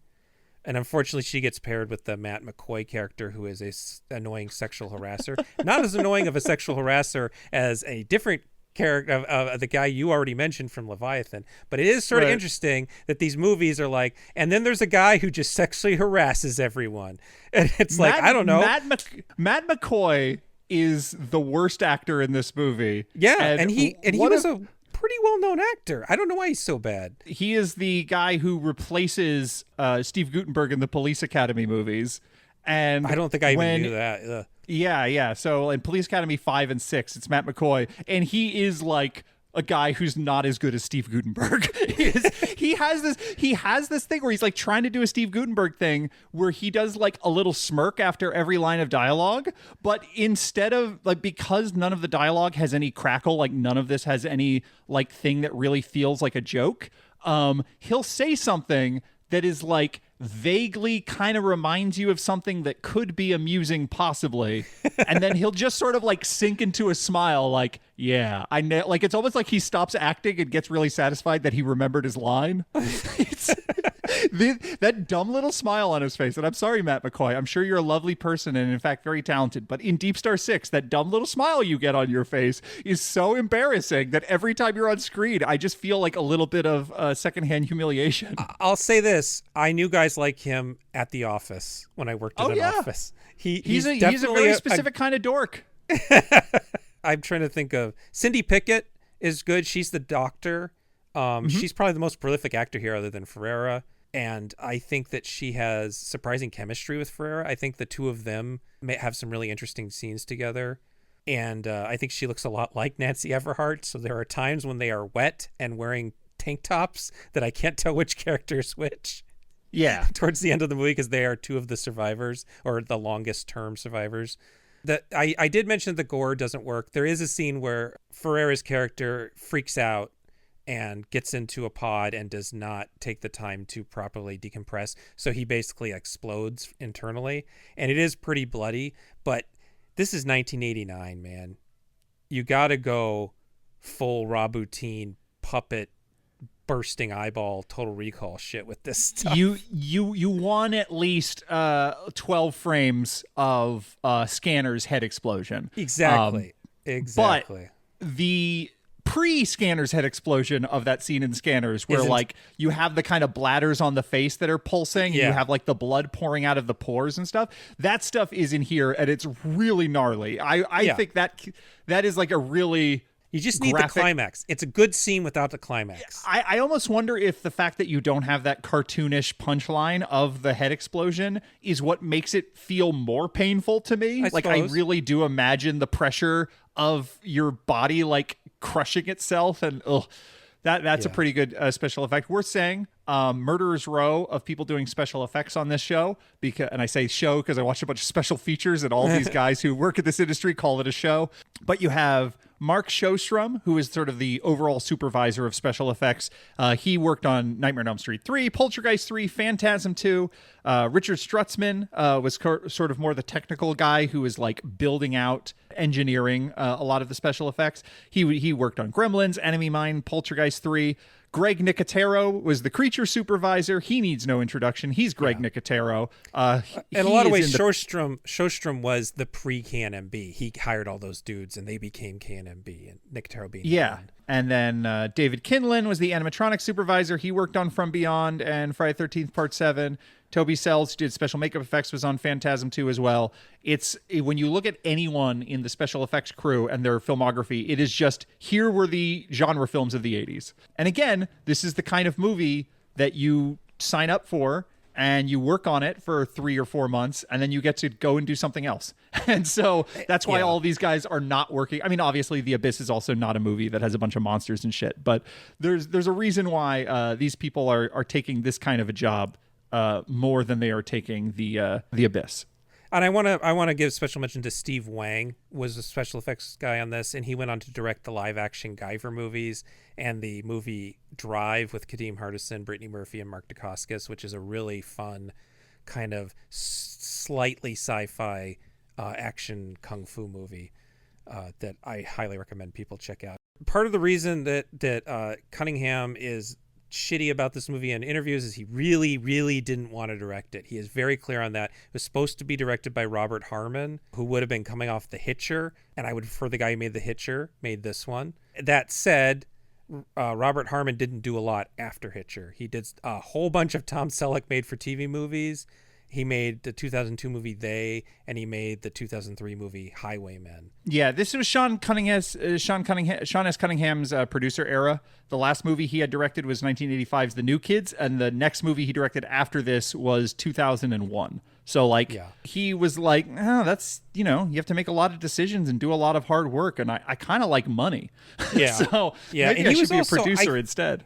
I believe he was also producing, what was it called? The House sequels, the horror. Yeah. Oh, fuck, I can't remember what it's called. It's the one just that's House. But there's House, and then there's the third one is called Horror. The Horror Show. Show, thank you. Yeah, I think Horror Show was being made around the same time. I'd rather watch Horror Show than this. Ron Cobb did a lot of the concept art for this, who was a Star Wars, Alien, Total Recall, and The Abyss. That explains some of the nice production design because they had a really good guy designing it. And my favorite quote from the Fangoria article is co-writer Jeff Miller claims that they had envisioned the film as an undersea version of the original Howard Hawks' The Thing, which sounds to me like something you say when you ripped off Alien and want to redirect the conversation by saying you ripped off one of the movies that Alien ripped off, actually. Mm-hmm. Yeah. Yeah. It's the same way James Cameron's referencing Day the Earth Stood Still. He's not talking about Close Encounters in interviews. Exactly. I only have a couple other notes. One is that Mac Ahlberg was the cinematographer, and he was I believe Dutch filmmaker who went to America to be a cinematographer on a lot of low budget 80s horror movies, especially Charles Band movies. So he shot From Beyond and Reanimator, but he also shot Zone Troopers and Trancers 3 and shit like that. This movie doesn't look as bad as some of the other movies we'll be talking about in part 2, but of these three, of Abyss, Leviathan, and DeepStar Six, DeepStar Six is definitely the crummiest looking movie. And then the only other thing I wanted to say about this is you mentioned the ways it rips off Alien. One of the ways it rips off Alien is that there's a chest burster, but it's a kind of a novel way of getting to a chest burster, which is they have shark darts, which are these lances that have darts at the end that inject CO2 into whatever they pierce. And the idea is if a shark gets near you, you fill it with CO2 and then it goes away from you. And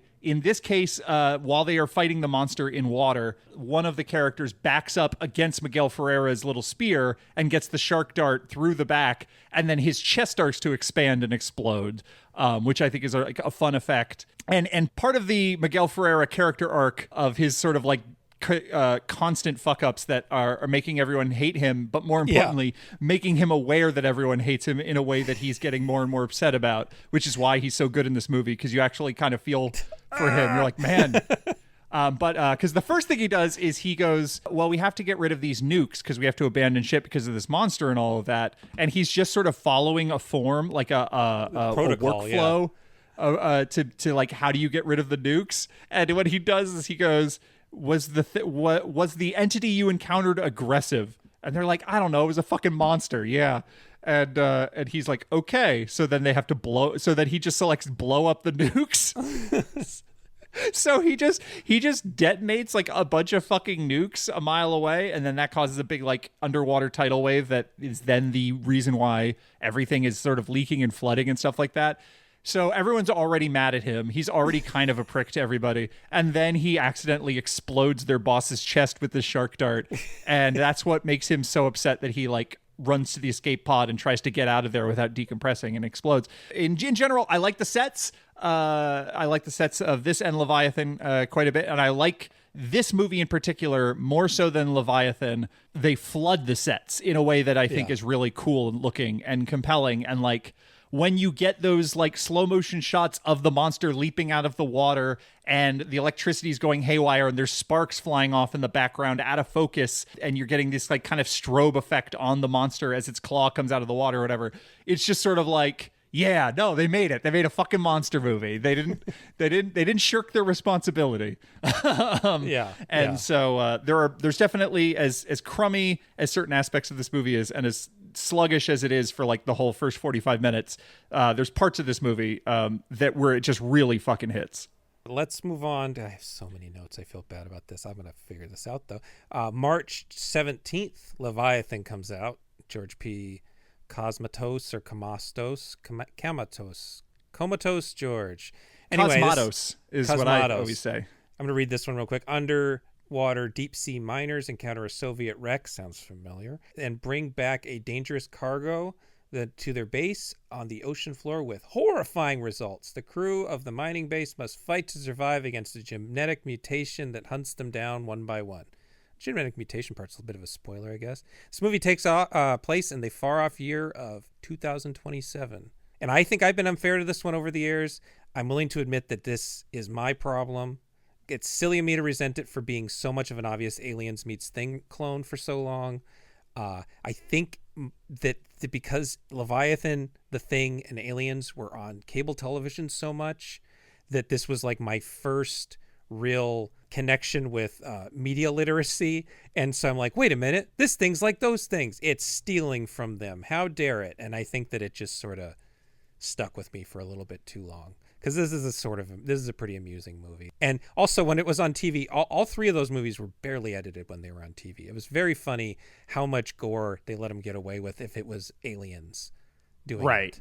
It's the same thing as when you're a kid and you first learn to play guitar and you are like, oh my God, this is the same riff as that other song. And then you get a little older and you realize there's only eight chord patterns in pop punk music anyway. So you just got to get over it. And this was co-written by David Peoples, who would get an Oscar when he wrote Clint Eastwood's Unforgiven. Mm-hmm. And then with Jeb Stewart, who did not get an Oscar at any point. But he did write Die Hard. He did write Die Hard, which deserves an Oscar more than Unforgiven. He co-wrote it with Stephen E. D'Souza, but still. It was based on a book, but still, they all deserved an Oscar more than Unforgiven deserved an Oscar. Yeah. Okay, this movie's good, quote unquote, for three reasons. It's a really good cast. Yep. It looks stylish, I think, a lot more than Lords of the Deep, which we're going to talk about next one, or DeepStar Six. I think it just has a stylish look to it. You are right about the flooded set not being as exciting, but I think it's stylish. And Stan Winston goes hog on the creature effects, and it's much more in line with The Thing. It's not quite to that level, but it's more in line with The Thing than Alien, so it feels like a little bit of fresh air. And I think this is the second best normal movie next to The Abyss. It's still not nearly as good as The Abyss, but it looks, I don't know what the price difference was between this and DeepStar Six. This looks a lot more expensive. If Wikipedia little info boxes on the side of the pages are to be believed, this movie cost about a little less than 3 times as much as. Okay, so there's a lot more money. DeepStar Six, Okay, so that makes sense. It looks This is a like Dino De Laurentiis production. yeah, worth noting. Who always comes up when we do these things. There's always a Dino just came up when I was talking with Luana about B fantasy movies. One of them had to be a Dino De Laurentiis. You talked about how this movie has like a stylishness to it. It looks good. It's shot by Alex Thompson, who shot fucking Legend and Excalibur, and also would go on to shoot Alien 3. Oh, and The Keep, the Michael Mann movie, The Keep. So I was talking to you before we started recording. I'm like, Alex Thompson in short form worked with Ridley Scott, Michael Mann, and David Fincher, and that would be enough to kill most people. yeah. This is a patient man. Yeah. Also a patient man who people trust. Maybe we'll say that. Yeah. Also shot Labyrinth, which has probably had a lot of unique challenges, and also shot Cliffhanger, which also seems like that would be a nightmare shoot in some ways. So very accomplished cinematographer here. I'm going to say a little bit about, how did you say it? Cosmatos? Cosmatos? Yeah, Cosmatos. Cosmatos, it's probably Italian. Cosmatos. Okay, so Cosmatos isn't what you'd call an underrated filmmaker, but he has garnered a pretty good cult following over the years. But these days, I think he passed away just recently. He's mostly remembered as a go-to proxy director that stars would use to get around union rules or to fill in because they were too busy acting to make other on-set choices. I've seen people refer to him as this sort of glorified second unit guy, which I think is kind of a mean insult because, like, if you watched any of the Paul Greengrass, Jason Bourne movies, you know how important a good second unit guy is. Because I feel like those movies, like you watch the Division of Labor and Greengrass is really good about saying, like, I didn't shoot any of this shit. This was all second unit, all these chase scenes and everything. But the rumors are that, and I don't know how much we can put in these, but that he was a stand-in for Stallone on Rambo First Blood Part 2 and Cobra. And then he was stand-in for Kurt Russell on Tombstone. And the allegations on Tombstone came from Russell himself over the years, so there's some truth to them, I guess. But I feel like movies should have multiple director credits anyway, and we didn't really get that. Like, even until 2007, even the Coen brothers were not able to get dual directing credits. Right. Undersea Miners and Undersea Oilers are kind of the same thing. They're both dealing with Russian mistake. We have a million references to Alien, the blue-collar nature of the crew, what we were talking about earlier, the dinner table. The costume design reminds me a lot of Alien. We have the Paul Reiser character in the form of, what's her name? Meg Foster. Meg Foster and her beautiful eyes. Interesting because she is only talking to them via, like, satellite. So it's very, very alien in that the company is talking and making all the things, but instead of being a computer program, it's an actual person. There's a monster early on that looks just like a face hugger, which I think is ultimately unrelated to anything. I don't know what I don't know if that's part of the mutation that escaped, but like Daniel Stern's I think it's just a sea spider.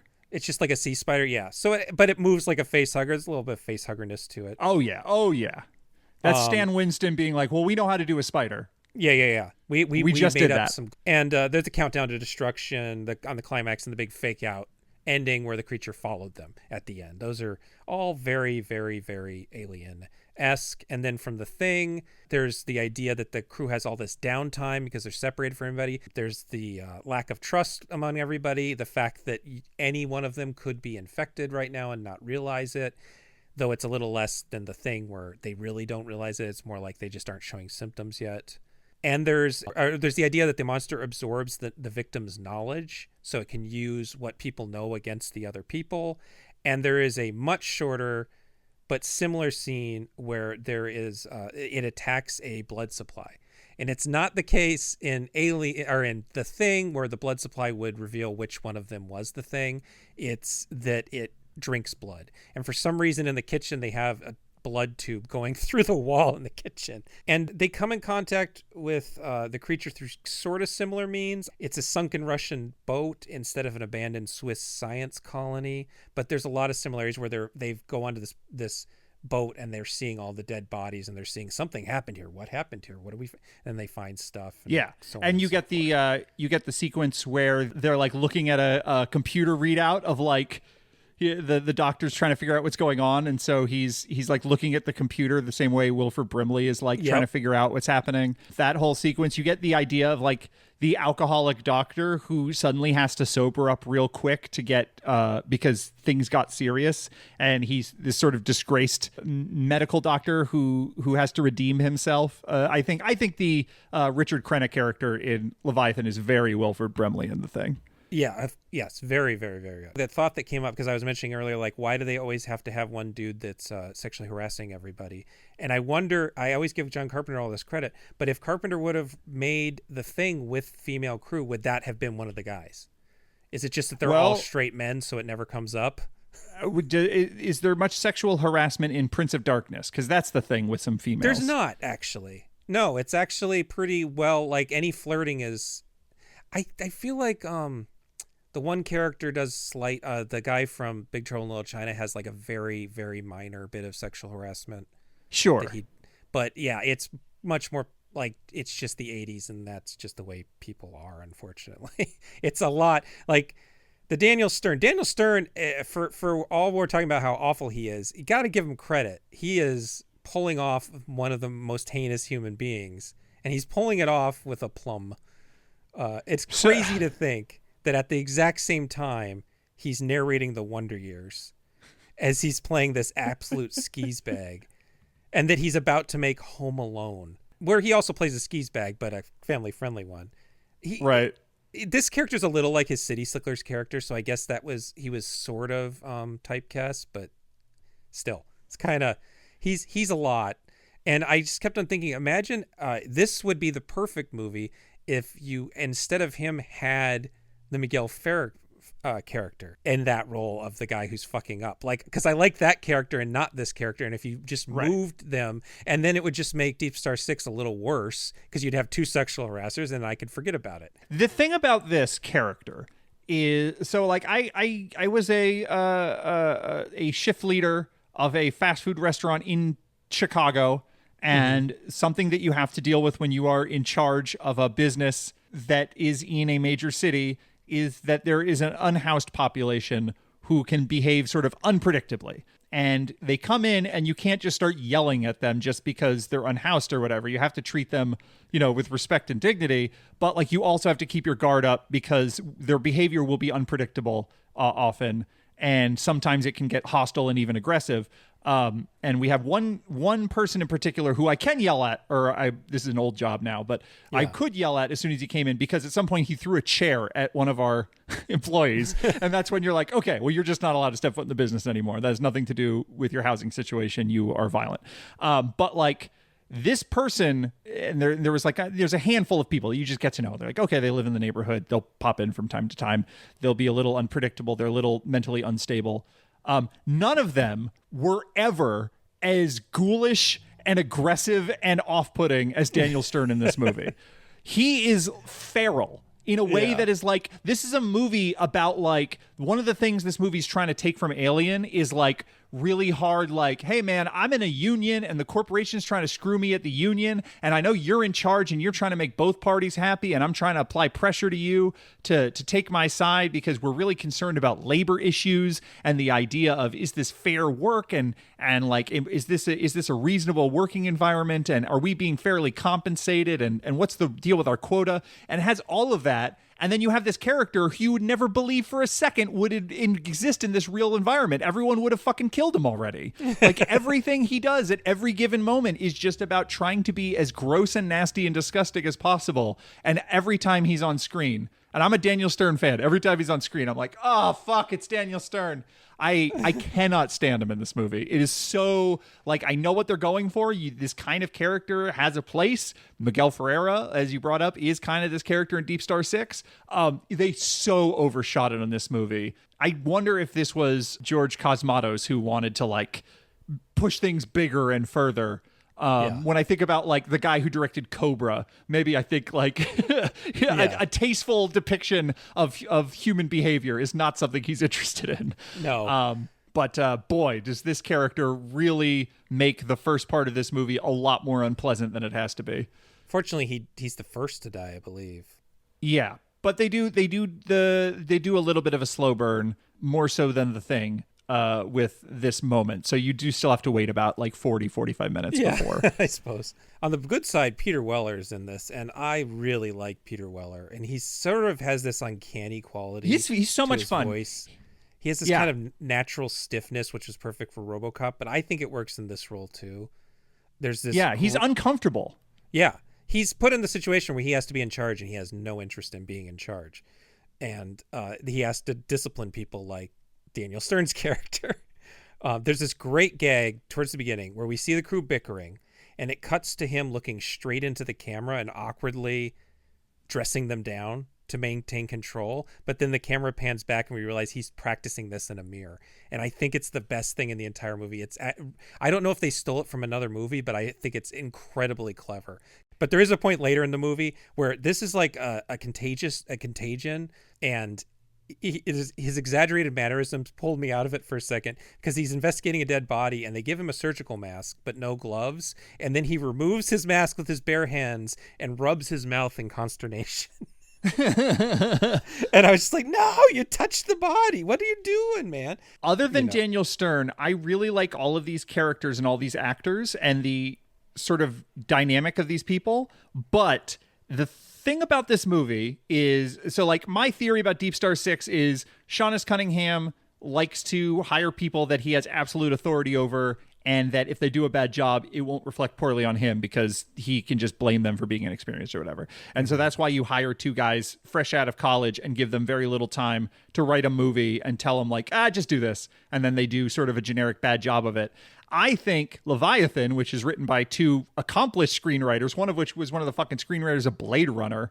Yeah. I think you get very similar results, because what you're doing is you're saying, hi, we're the Dino De Laurentiis group. We have a $21 million movie that we want to make. We need to start working on all of those sets and all of those special effects and all of those costumes now. So you have 2 weeks to have a rough draft. You have an additional week to have a shooting script. And if it's not there in time, we'll figure it out. And so there's just something kind of sloppy about this movie that I don't associate with the writer of Blade Runner. I don't associate with the writer of Die Hard or The Fugitive. There is just like all that stuff with Peter Weller. Obviously you're sort of setting up a character where it's like he's in charge, and then in a crisis situation, he has to sort of find himself as a leader of men, even though he is not like a natural leader and struggles with that. There's no point in this movie where you see the character like make that choice or make that change, or like something from that early part of the movie locks in when the monster shows up and he has to take charge. It's just another fucking alien. All the little details about the characters and who they are just kind of arbitrary and thrown out there and don't actually pay off and feed into the monster movie part of things. It's just really sloppy in a way that's like, probably these are people who were assigned a story and were given a not very inspiring edict, which is rip off someone else so we can get there first. Probably if you're a screenwriter, that's not going to like get your creative juices flowing. I just think this movie, as much as I like that Peter Weller character at the beginning part of the movie, I really miss that none of that matters by the time you get to the end. None of his relationship with Amanda Pays, they're like sort of that's what I was going to say, is the Amanda Pays stuff feels like, oh, we have to have a romantic subplot here. We're going to have one scene which is sort of romantic, and then we're going to move on. Yeah, exactly. There's not a lot of thought put into this sort of a thing. The nature of the monster doesn't make a whole lot of sense, because they're like, well, it's a genetically modified human. Wait a second. Who genetically modified this human? The Russians? How? They can modify things genetically. Okay. So is this monster a thinking thing, or is it just sort of like a creature? No, it's a thinking thing. Okay, what does it want? It's kind of like just a monster. It kind of just kills.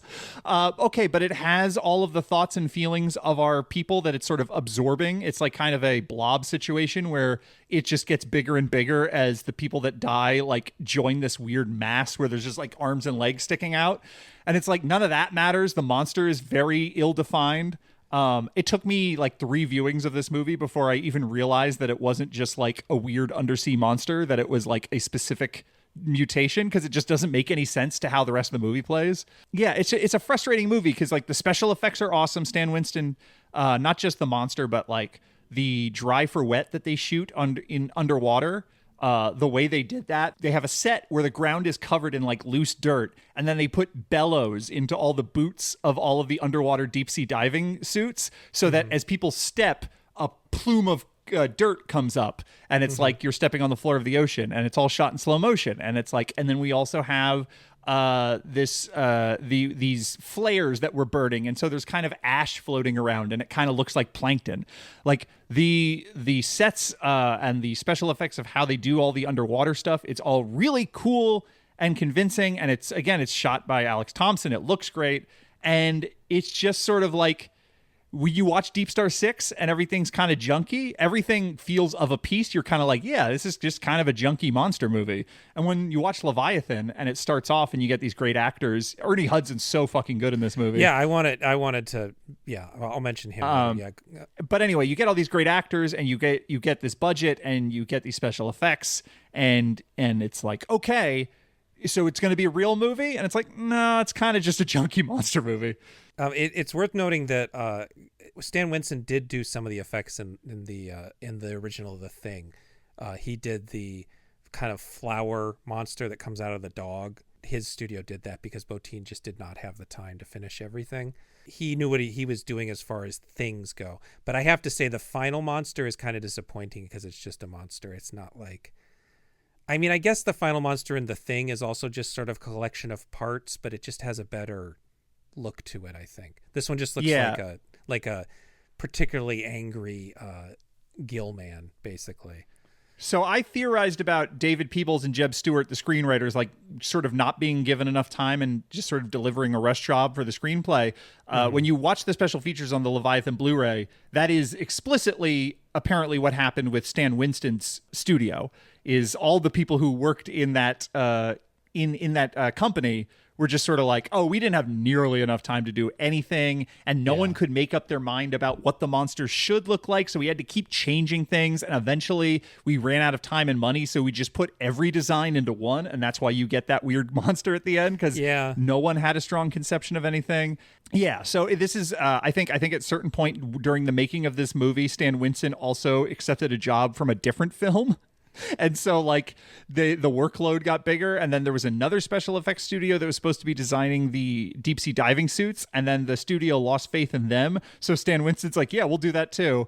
So the story of the special effects of this movie are also kind of like a bunch of extremely talented, very experienced people being put into a really crazy situation and then just, making the best of it. Apparently they were, Winston Studios was approached for The Abyss and DeepStar 6 is what he said in the interview site. So he could have picked any of them.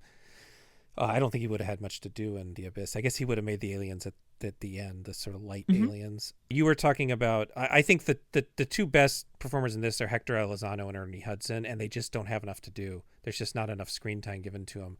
And I just feel like Hudson is such an underrated, because he doesn't have much to do in the Ghostbusters movies, but then you watch a bad movie like Congo, which we kind of mentioned, and he just rules that movie. He's so good in that movie that I just think people don't know how good he is, because he's good in bad movies and he doesn't get a lot to do in good movies. But I hate that he dies at the end of this. It's so stupid. He doesn't even die heroically. He's one of 3 survivors, and he died. It's so funny how much it mirrors the end of Deep Blue Sea, which has the black guy, the white guy, and the lady, and they all survive. And then the original ending had the black guy die, and audiences didn't like it, so they changed the ending to have the white lady die. This one just had the black guy die because that's what you do in movies, is what it felt like. He doesn't even get a heroic thing. He just sort of dies. And then Amanda Pays and Peter Weller are not even that broken up about it. Well, it happens in like a second. It happens in like 2 shots, and you're just sort of like, the movie doesn't even give you time to register it as important, because it's so arbitrary. And it's almost like, oh shit, we didn't record him for the end. We already shot all those scenes on the boat with Meg Foster, and we forgot Ernie Hudson wasn't there. I guess we have to kill his character. Like, I think because they want that final pun intended punchline of Peter Weller decking Meg Foster in the face. Yeah. They had to work backwards into like, okay, how do we get that image and it plays correctly? Because if it's Sigourney Weaver punching Paul Reiser in the face and that's how your movie ends, that's one thing. But when it's a man punching a woman in the face, okay, well, she still deserves it, but we gotta be a little more careful of how it's depicted. If we have a black guy there, it's gonna feel like a gang is coming to beat her up. like if there's 3 people approaching her and then she gets punched in the face and then there's 3 people laughing, that seems cruel. So it really should just be. They did originally want that character was written as a man. It said in an interview. Meg Foster's character. So it probably didn't have any of that problem originally, but then they hired Meg Foster to do the character. And then everything you're talking about happened all anyway. But it's also the thing where it's like the tone of the movie is all wrong. Like the movie is it's kind of emotional about the fact that it's not just a monster eating people. It's like really people dying in really fucked up body horror ways. Yeah. And people witnessing their friends die in fucked up body horror ways is like where the horror comes from, is how upsetting all of that is. And then at the end, they're like, actually, this needs to be like a fun, cool adventure thing. So we're going to have Peter Weller shout out a one-liner before throwing dynamite. And it's like, okay, well, what was the one-liner? The one-liner is basically just the same one-liner from Jaws, too. It's just eat this, I think. Yeah, but it's like, we can't say smile, you son of a bitch. So what else are we going to do? Right. Oh, I don't know. And then, well, fuck you, too. No, you can't do that one either. Yeah. And Peter Weller's like, oh, I got it. I know exactly what I'm going to do. Eat this. Again, it's so lame. He's so stiff, but there's something intriguing about it in certain roles. Like Naked Lunch, he's so stiff in that movie, but it's so intriguing.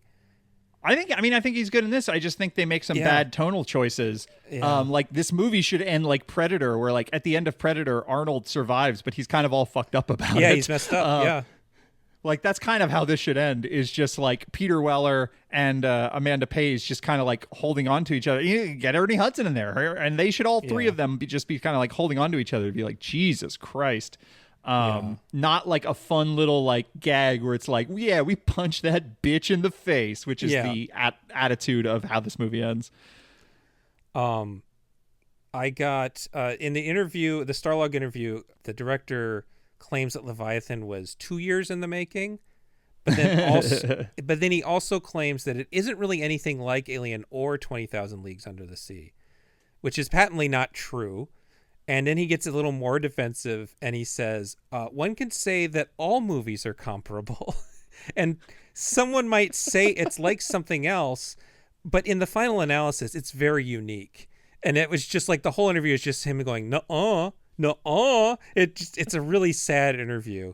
But he's the one who admits he read Sphere. So he didn't write the script, but he did direct the movie. And so he had read Sphere, and he might have had some of that in mind. He's the one guy who has said anything about that. Other guys don't mention Sphere at all. I don't actually, one more thing. I don't understand the ending because they realize Meg Foster is lying to them, and that they've all been declared dead, very similar to what happens in Alien. But then the Coast Guard is still out looking for them at the end, and she's with the Coast Guard. So I don't understand what happened there. Is she lying to them, and they're all just considered dead? Like, that would make more sense, and then they come up and they just float around, and the movie ends like The Thing. Like, we don't know what's going to happen next. Maybe they'll be found. Maybe they'll just die at sea or something like that. But instead, there's actually people that rescue them, and I don't understand. Yeah, I didn't see anything in any of the special features about reshoots or anything like that, but that would be my assumption, is that the script was written one way, and then as they were making the movie, they kept rewriting it. So it would be like it just seems like a production where they got excited about the idea of beating James Cameron to the next James Cameron movie. Yeah. And then the process of actually making that movie turned out to be more expensive and complicated than they thought. And so the stakes get bigger and you need to make more money. And so there was just more and more meddling from the producers and stuff like that. And what you get is the movie is like The Monster, where it's just kind of a bunch of shit that's stapled onto itself and it doesn't feel like coherent. It just feels like a movie produced by deeply insecure people. The way that like modern Marvel movies are like kind of, we're trying to figure it out while we were still editing it. We were trying to figure it out, and we had one idea for the special effects, but then we made we made the CG animators like throw all that work out and do something else in a quarter of the time. And Like it just seems. Speaking of Pixar, there's a little glimpse of the Pixar lamp. They did the digital readouts on the computer screens. Oh, that's fun. And I noticed that, and I'm like, oh, cool, I noticed that. And then, of course, it's in the IMDb trivia. Somebody else noticed it years ago, but I was very proud of myself at the time. Pixar, I don't remember the full history, but like basically Pixar started as like a part of ILM or like shared the same offices as ILM. And ILM taught themselves how to do computer graphics with equipment that Pixar left behind. So like Pixar's also in some ways responsible for The Abyss. I enjoy Leviathan. It looks good, and a lot of the special effects are good, and it has a lot of good actors, and it has Jerry Smith's score is really good. Or Jerry Goldsmith, not Jerry Smith. Jerry Goldsmith's score is a big cool thing. When I read Sphere, I had the Leviathan score in the background. That was like sort of my background music when I read Sphere. And it's also a brave enough movie to say that in the future, chainsaws will look completely different. They'll look square. The futuristic weapons they bring out. You get the flamethrower because it's alien, but then you also get these chainsaws that are like really weird and angular that feel like they come from like a WB show from like the late 90s that would like play late at night, like some syndicated sci-fi thing. They look so weird and junky. And it's just a chainsaw. And it's like, number one, why is there a cabinet in this base that just has two chainsaws in it? And number two, why is the chainsaw like shaped all weird and square? Like it's like a high-tech future thing when everything else in this movie, down to like the Pepsi branding and the product placement Pepsi is like trying to remind you of 1989. Yeah, but it's 2027. So that next year, that's what chainsaws are going to look like.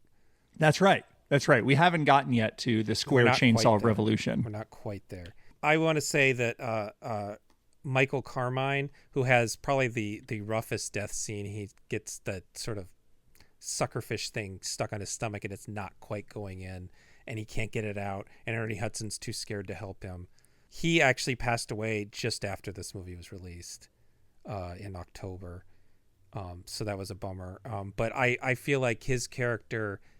this is the only movie I've ever seen him in where I feel like his character has a bit of gay coding, kind of similar to what you said about what's his name in The Abyss, whereas he usually played very not gay characters, but he was a gay actor. So I think that's a little interesting. I found out that this was shot on the same Cinecittà Studios sets in Rome where Terry Gilliam was shooting The Adventures of Baron Munchausen. Yeah. And the fun fact about that is that Terry Gilliam's assistant director, who apparently solo directed a number of the action scenes, was Michele Soavi, who is Dario Argento's protege, and was frustrated with his mentor, and went on to make The Church, and even non-Italian horror fans might know he is the guy who directed Cemetery Man in 1994. So there's a small possibility that director of Cemetery Man walked by this set. I'm sure a lot of people were walking by this set trying to poke their head in. This is the kind of set where you want to be like, hey, what are they doing in there? This looks really cool. Literally the only thing left I have to add is I forgot to say my favorite line of the movie, which is Meg Foster is on like a video chat thing, and she says, I know you've been through hell. And Ernie Hudson goes, bitch, we're still here. Yeah. which I watched this movie once about a month ago. I have seen a ton of clips of it and all the special features on the Blu-ray. I watched it with a commentary track last night, and then I watched it again this morning. And every single time I get that line reading, I fucking die laughing. And I'm like, Ernie Hudson, you're a treasure. My last thing is that we were talking about Linda Ronstadt's song mentioning Tucson. Peter Weller wears an Arizona Wildcats hat at one point, which is the University of Arizona in Tucson. So, there you go. We got double Tucson mentioned. Pew, pew, pew. So yeah, this went longer than I thought, but you know what? It's already in 2 parts. So we're gonna cover. Oh shit! How many? What do we got? We got next time. 4 more movies. 4 more movies. We got. These are all the B to Z grade movies. We covered the 3A to B grade movies. We got Lords of the Deep, which is the Corman produced one by Marianne Fisher. We got Aliens from the Deep, which is the Italian one from Antonio Margheriti. We got The Evil Below, which is straight to video. And then we got The Rift, which is by Juan Piquer Simón, which is a Spanish one, which we're kind of cheating because it wasn't actually released until 1990, but it still counts because of when it was in production and what they were clearly trying to do. It was made basically at the same time as Lords of the Deep, which made it to theaters faster. Right. And then just because we're already going over time, but I want to mention, I just found out that actor Luigi Montefiore, a.k.a. George Eastman, has passed away today. And we talked about this 6'9" giant a lot during the Spaghetti Western episode where Patrick developed a crush on him. Big crush. Because he was just in a lot of 1968 Italian Westerns. And he later hooked up with Joe D'Amato and was a towering monster man in Anthropophagus and Absurd, which we later, Patrick and I covered on the 1981 slasher movie episode. He kind of fits in this realm. And if it would have had a single underwater scene, he directed the 1990 movie Metamorphosis, which is a sort of entertaining ripoff of The Thing that unfortunately does not take place underwater, so we didn't cover it. But rest in peace, Luigi. And then, I'm not going to do it until next time, because until next time, just watch those 4 movies, and then we'll be back soon. Kinda. We're kind of busy. Patrick's got some stuff going on. My life is finally settling out, but for a while there, everything was out of control. So we'll figure something out. I got family visiting in a week here, and then I'm actually going to go out to Jesus Christ, Chicago for a bit to see Patrick and some other people. So yeah, I'm and eventually someday, the 3 of you that listen to Wizard Jail, I have an episode of that done and finished, and I just haven't been editing it, and I don't know what my problem is. I don't know what my block is, but I will do that, and then you will at least have every episode of the show covered. I'll figure that out. I promise. Yeah. Okay. All right. Well, goodbye, everybody. Bye. I forgot. Bye.